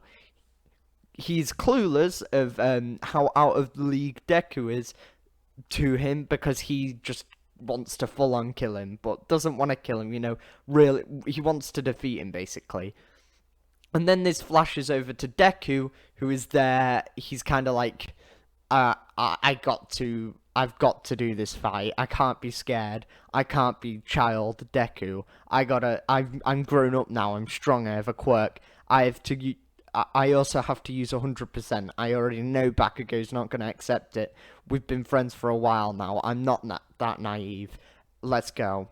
So, Deku walks into the arena. Bakugo walks into the arena.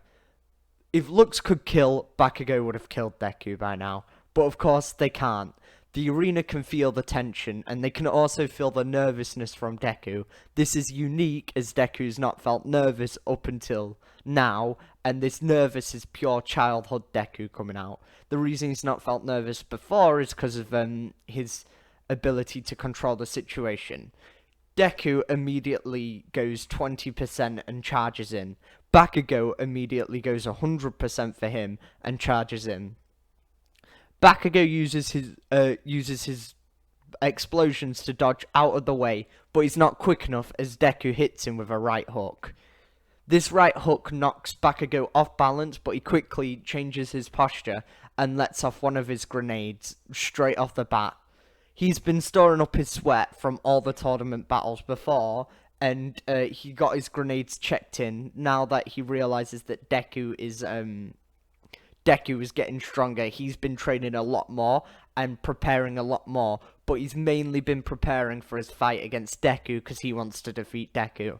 So, he lets off one of those big gauntlet explosions. This goes directly at Deku, and it nearly knocked him off an arena until he uses 20% to jump up high in the air. The corner of the arena is now cracked from the power of Bakugo's explosion and Deku repelling from Bakugo's explosion. Deku is then falling down in the air and hits the ground, rolling, when he sees Bakugo charging in. Bakugo's screaming, "Howitzer impact!" Bakugo is spinning his body using his explosions around until he just blurs up into a yellow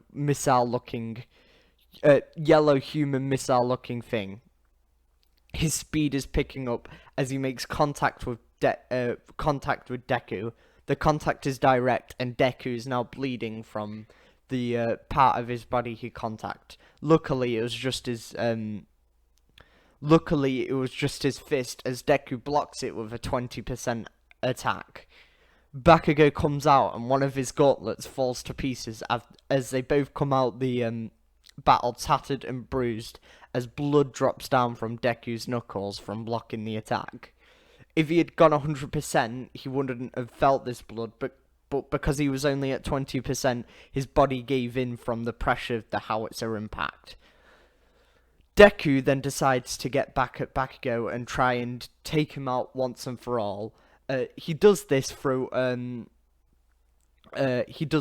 Detroit Smash. Pretty basic, but he hopes that Bakugo doesn't see it coming and doesn't see the fact he recovered so quickly.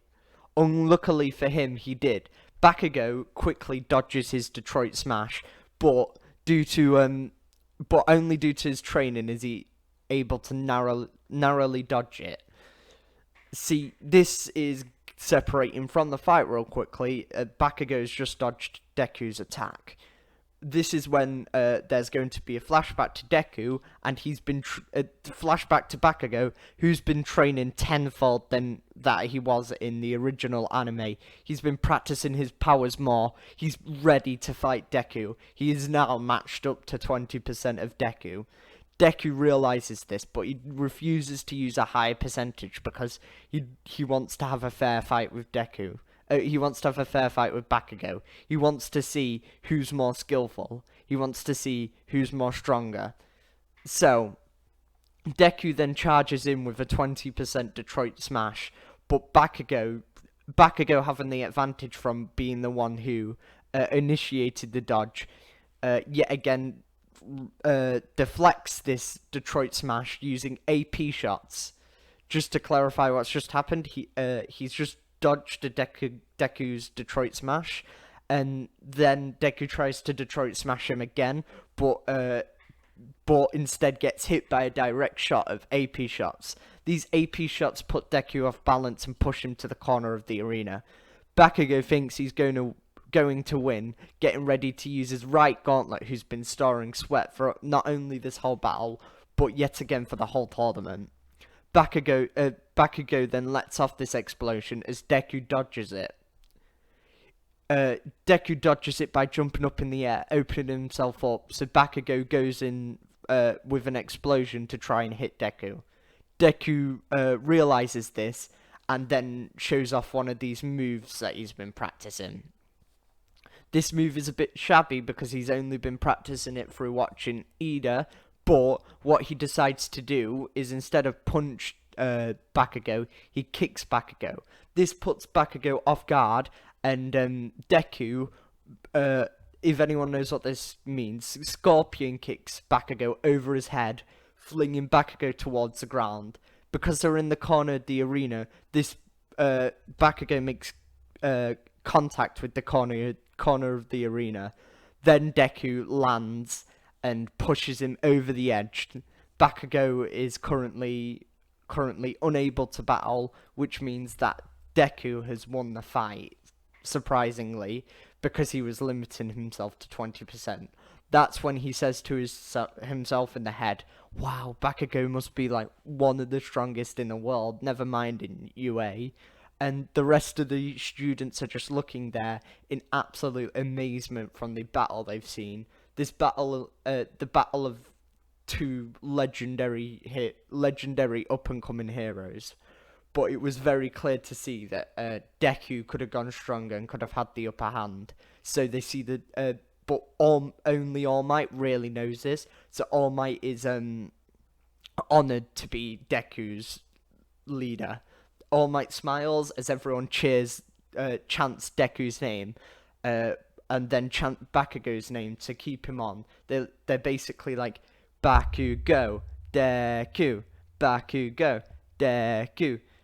And they chant Deku, well done Deku for winning, but they're also like, well done Bakugo, you put up such an amazing fight against a person who's dominated the whole competition, including Endeavor's son. So they're just all congratulating Deku, because he's done absolutely fantastic. He's like, he's a bit of a prodigy.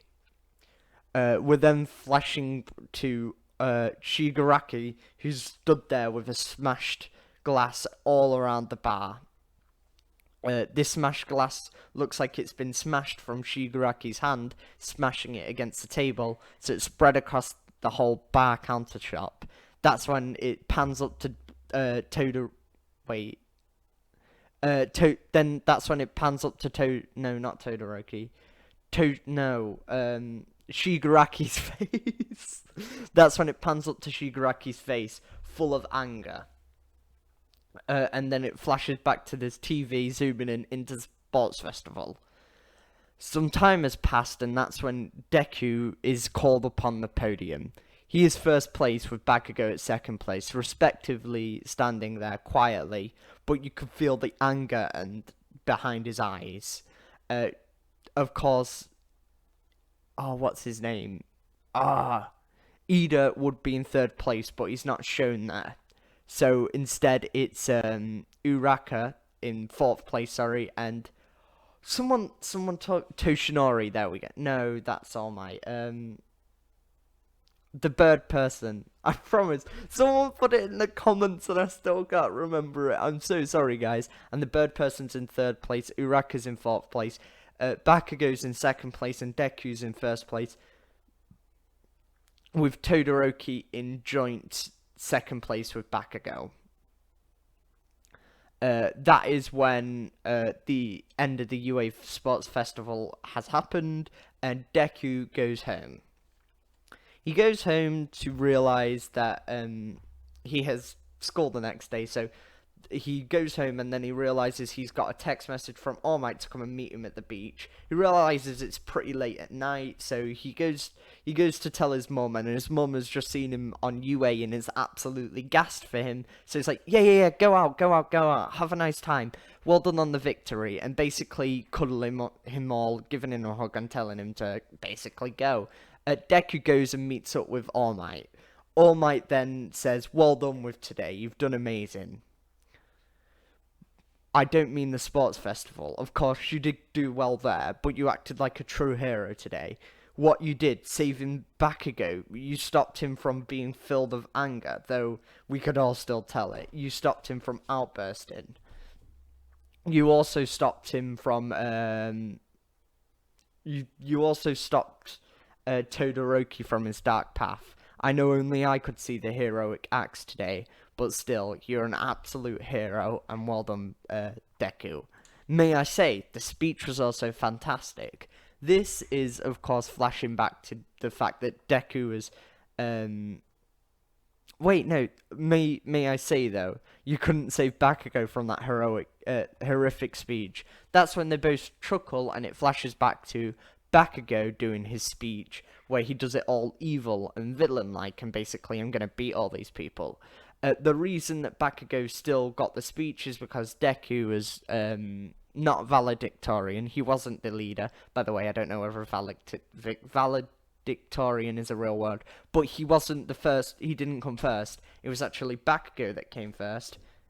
Don't know whether that's the wrong what if, but we'll go with it. It's actually Bakugo that came first, and Deku came second place. So Deku didn't get to do the speech, but they both chuckle about the joke. The reason I put this in because I completely forgot to mention the speech. My bad. But anyway, Bakugo still presented himself as a villain for that speech. Anyway, Deku goes back to school, and that's when they found out about what they'll be doing next in class. So they have the bunch of boring lessons. They're like, oh, I hate maths, I hate English, blah, blah, blah, blah. That's when it skips to hero lessons. And this time they find out they've got an exam. So Deku and All Might get ready to train for the exam. So All Might doesn't know what the exam is yet, but he knows it's a physical exam. So he decides to help Deku hone his kicking abilities by sparring with him. This is the first time Deku's sparred with All Might, and they both promise to keep it down to 5%, to A, stop damages, and B, to work on tactics like they should be doing rather than all-out power, because we both know Deku will win at the minute due to my weakened state, but if I was in my prime, I would absolutely smash you, so we need to work on your technique. That's what All Might said to Deku anyway. So, Deku focuses on his kicking technique, and also his he also focuses on learning all the different types of smashes, which we will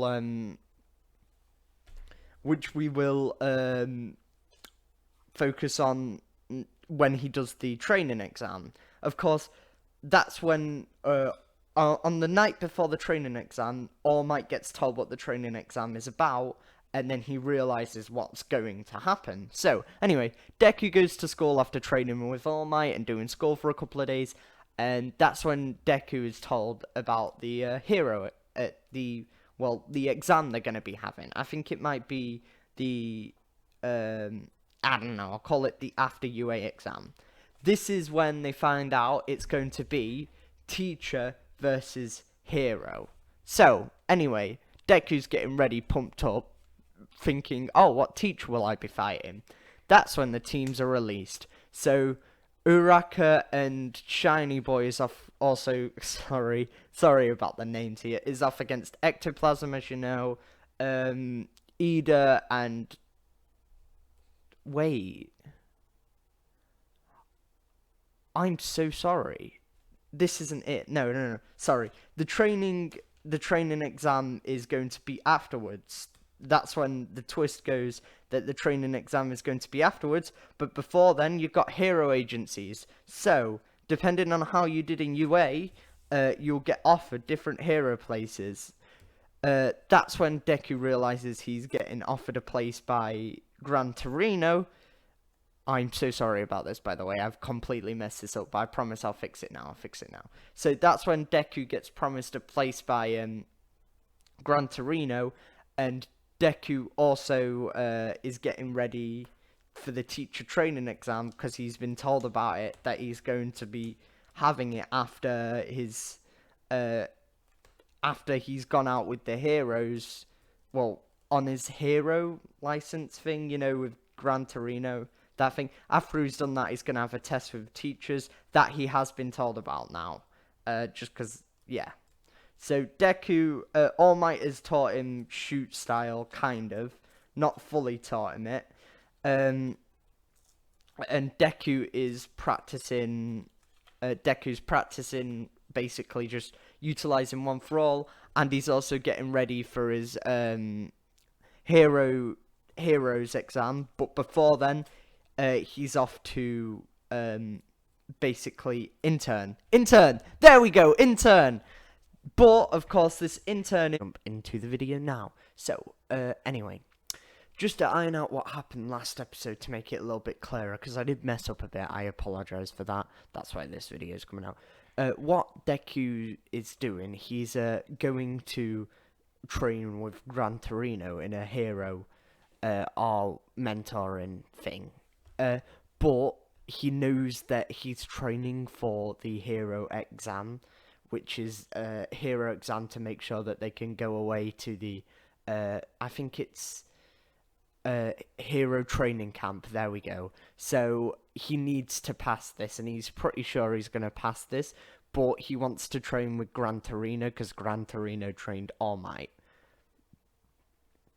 So, anyway, he got to Gran Torino's house, and that's when he realised that, oh god, there's a dead body on the floor. He picks him up, he realises Gran Torino's okay. Then Gran Torino laughs and says, go get me some food from the supermarket, some more dessert. So Deku does that, he comes back, and then Gran Torino's like, okay, you did it well, it's time to test you. So, the first thing Gran Torino says is, you can't damage any of my furniture. So then Gran Torino charges at Deku, and Deku uses 50% of One for All, trying to not move too much so he doesn't use wind power to move around the furniture. He grabs Gran Torino and slams him towards the ground. This cracks the floor. Gran Torino shakily stands up as Deku is shocked by putting too much power behind it. Gran Torino says, wow, Sonny Jim, you're powerful, before falling asleep. And then Deku realizes he's cracked the whole floor. So Deku goes to fix that up as much as he can, but he realizes that there's nothing he can do to it. So Gran Torino then wakes up again and has a go at Deku for cracking his floor, and then also says, okay, so you're pretty powerful. Is that all you can use for One for All, or can you use more? I'm sure I saw you in the sports festival. I'm pretty sure I saw 100% there. And your arm looks okay, so are you able to use it? And that's when Deku says, yes. And then Gran Torino's like, great. Now we need to train you up, train you in a more practical way. As you can see, you're damaging your surroundings. A good percentage to use is around 35%, but just before you jump, activate 50% in your feet. This will stop cracks in the ground. Deku's like, oh my god, what happened to the sleazy man before? Now he's getting more informational. Then he goes, where's my fish, Deku? This is when Deku then goes, huh, guess it's its training smart. Guess it's his training style. It's similar to All Might's. That's when All Might flashes back in his head, and he needs to get strong to impress All Might. So he uses the next couple of days to get used to walking around the city without damaging the city itself, and using 35% and quickly switching to 50% to basically use his power around the city without A, harming citizens, and B, harming people around the city. So just getting used to the certain power levels he can use. That's when Gran Torino's like, okay, I think you're ready to go out and actually experience some proper hero work. So they jump on a train and they go to the city. Deku's like, oh, why are we going so far for just normal hero training? And that's when what's his name? Oh, I forgot his name. Gran Torino, sorry. That's when Gran Torino's like, where are we off again? And Deku's like, oh god. Then Gran Torino turns into serious mode, and he goes, that's because in the city there's lots more concentrated crime and smaller criminals we can take care of. Little did they know. So anyway, this flashes back to Shigaraki, who's smirking with a Nomu by the side of him, and the purple mist guy by the other side of him. The purple mist guy says, is this a good idea? And then Shigaraki smiles again as the camera pans out to reveal that Hero Killer Stain is also there. Anyway, so we're flashing back to Deku and uh, Deku on the train talking to Gran Torino as a Nomu crashes through the train. Uh, Gran Torino says, "Great, this will be perfect training. Come on, Deku." And that's when Deku is told to take on the Nomu. Then Gran Torino realizes the power of the Nomu, and he's like, "Is this a good idea?" Then he realizes that Deku has the potential to be stronger than him, so he's just like, "Deku, you can go over 50% if it means taking down the Nomu." So anyway, Deku, he jumps out of the train with the Nomu, trying to dodge as many buildings as possible to not damage or harm anybody else. Then he realizes that that there's lots of people below swarming about in the chaos. So what Deku does is he defeats the Nomu. He does this by activating 100% and beating the Nomu into the ground. He realizes that the Nomu is about half the strength of the one in UA. So he runs around, and that's when he realizes he's in the same city as Ida and the same city as Hero Killer. Deku realizes he's got to find Ida quickly, and he remembers back to the articles of where Hero Killer was. So Deku goes looking in all the alleyways, but of course he's a hell of a lot faster. So he realizes that Ida is there on the floor, frozen from the blood. Frozen from stain. That's when Deku comes in and goes 50% smash. As Deku arrives, air pressure pushes Stain to the other side of the alleyway, smashing all the windows in the alleyway as Deku lands just in front of Ida to protect him. He asks Ida whether he's okay, and then he immediately asks the other dude there if he's okay. He looks like a small time hero, but Deku doesn't quite know who he is, so he just says, "Hey dude, are you okay?" The dude responds with a groan and then coughs up some blood and says, "Yeah, I'm fine." Deku says, "Are you sure you've just coughed up some blood?" And the guy follows up with, "Yes, I'm fine." So, anyway, Deku then goes on to fight Hero Killer Stain. Ida's like, "Keep your distance," so Deku realizes that he's got to use distance moves just so he doesn't get his blood taken and then lose the battle. So what he decides to do is finger flicks at 100%. He does this, and Stain manages to dodge them with his extreme skill. Due to Deku's background in martial arts, he realizes Stain's immense skill, but also realizes that if he gets close, he can be stabbed easily with them knives. Deku has overthought this and didn't act, instead just didn't and thought about it instead of acting. Deku gets sliced across the stomach. This isn't a deadly slice, and it's only a bit of blood, but it's enough for Stain to lick it off his blade. Deku is now frozen in the position. That's when Ida, Deku, and the random guy is both frozen in the position, and Deku yells out, "Kill me!" No, he doesn't shout "kill me," he shouts, "Attack me first! I'm the one who attacked you. Attack me," he says. Leave them two alone." That's when Hero Killer Stain walks up to Deku and says, "Why?" "Because I'm protecting them." And that's when Hero Killer Stain smiles and says, "You're the only one that's going to survive this. You have the same ideals of All Might." Realizing that Deku wants to save them two because he's a hero, not because he's out for vengeance like Ida. And then Stain turns around to Ida and he's like, "But you're..." Sorry about that, just had to get out a piece of paper. "You're out for vengeance. You're not very hero-like. You're not a hero." He starts walking up to Ida as he gets menacingly closer. Deku realizes he can start to move, but he still doesn't have the ability to fully move. That's when his idea of different blood types comes in to his mind.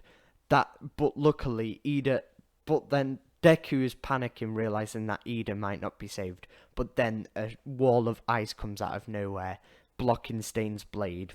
That's when Todoroki comes and he's like, I'm here to help. He then uses flames to melt this ice wall and attack Stain. And that's when Deku mumbles under his breath, make sure to not get hit. Deku has got movement back yet, but he's still not fully ready to fight as Todoroki hits Stain with some ice and fire, with some ice followed up quickly by some fire. Deku realizes that he's using his fire quirk. This makes Deku happy because he's technically saved Todoroki. So, anyway, Deku goes into the fight, telling Todoroki to stand back, and uses 100% one for all. He gets fairly close to the Hero Killer Stain, but not too close. And this 100% one for all pushes back Hero Killer Stain, knocking him against the wall. This completely wipes him unconscious, though there is no blood there, so he has not died or had a pierced rib. He's just knocked out. So Deku, Ida, Todoroki tie him up, and Deku activates 35% one for all, being as gentle as possible to carry the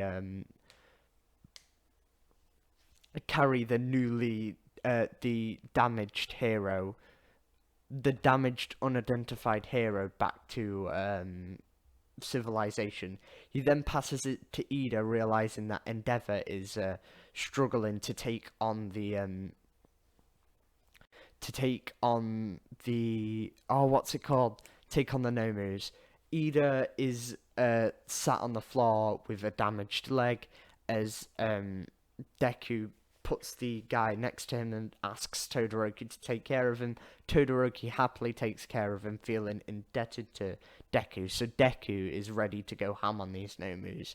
He goes for the flying Nomu first, activating 50% at last minute to jump up into the sky with the flying Nomu and do, correct me if I'm wrong with this name, a new hamster smash where he grabs the Nomu, spins around using one for all, and smashes him into the floor, causing the Nomu to be stuck in the floor, where Deku then pulls him out and punches the Nomu in the back of the head.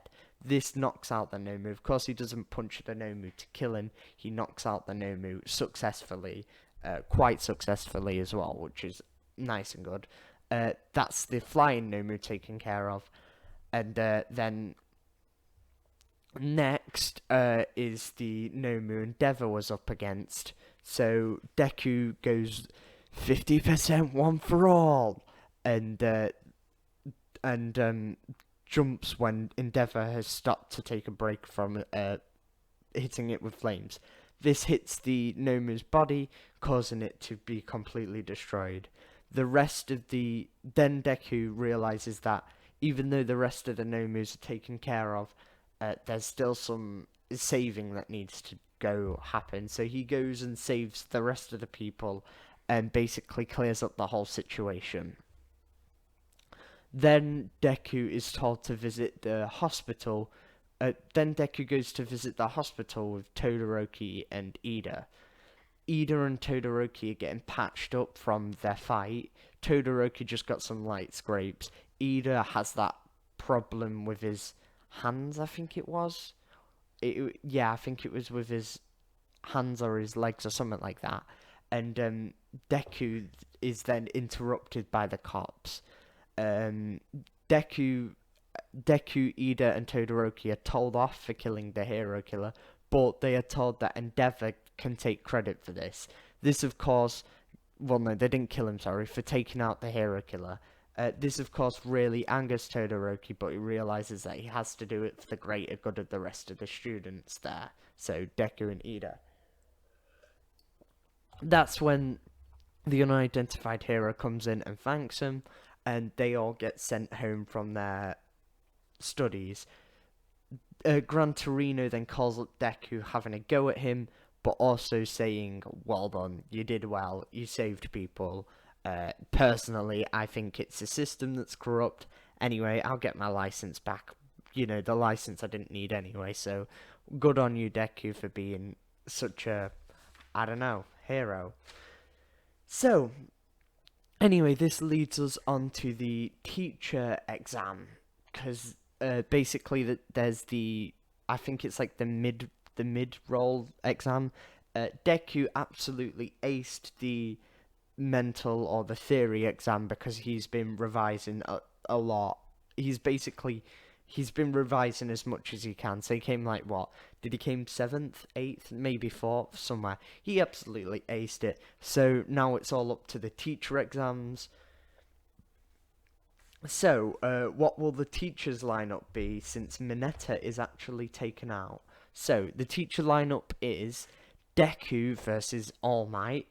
Deku versus All Might. All Might doesn't have to wear the weights though, which means it'll be technical fair fight because everyone realizes Deku is on another caliber, but they're putting him against the symbol of peace. But what they've said to him is that even if you fail, if you put up a good fight against the symbol of peace, we will still let you through because you're against the strongest hero.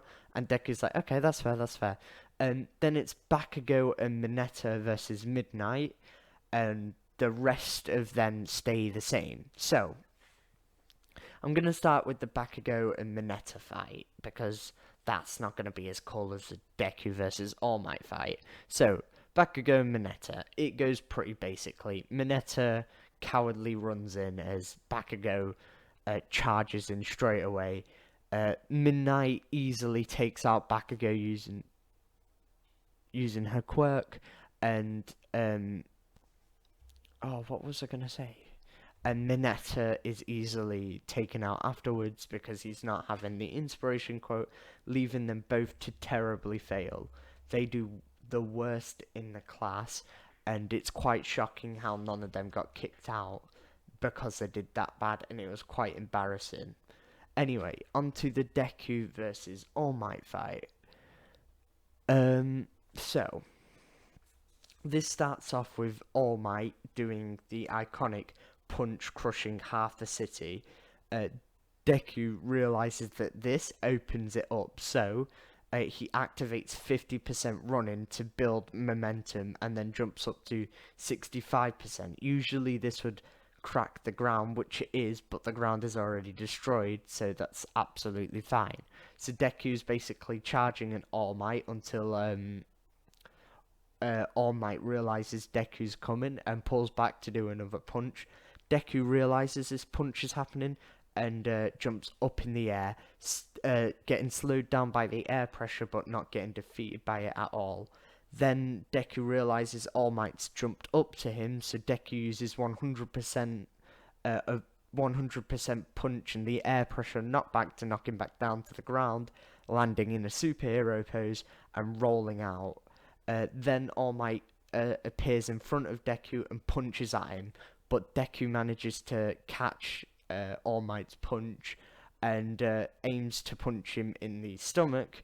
He punches him in the central stomach, not near his weak spot, which then All Might retaliates by grabbing Deku and flinging him. Deku activates 100%, but even that couldn't protect him from the damage he sustains as he scrapes along the ground. Deku manages to pick himself up as All Might feels bad for absolutely annihilating Deku.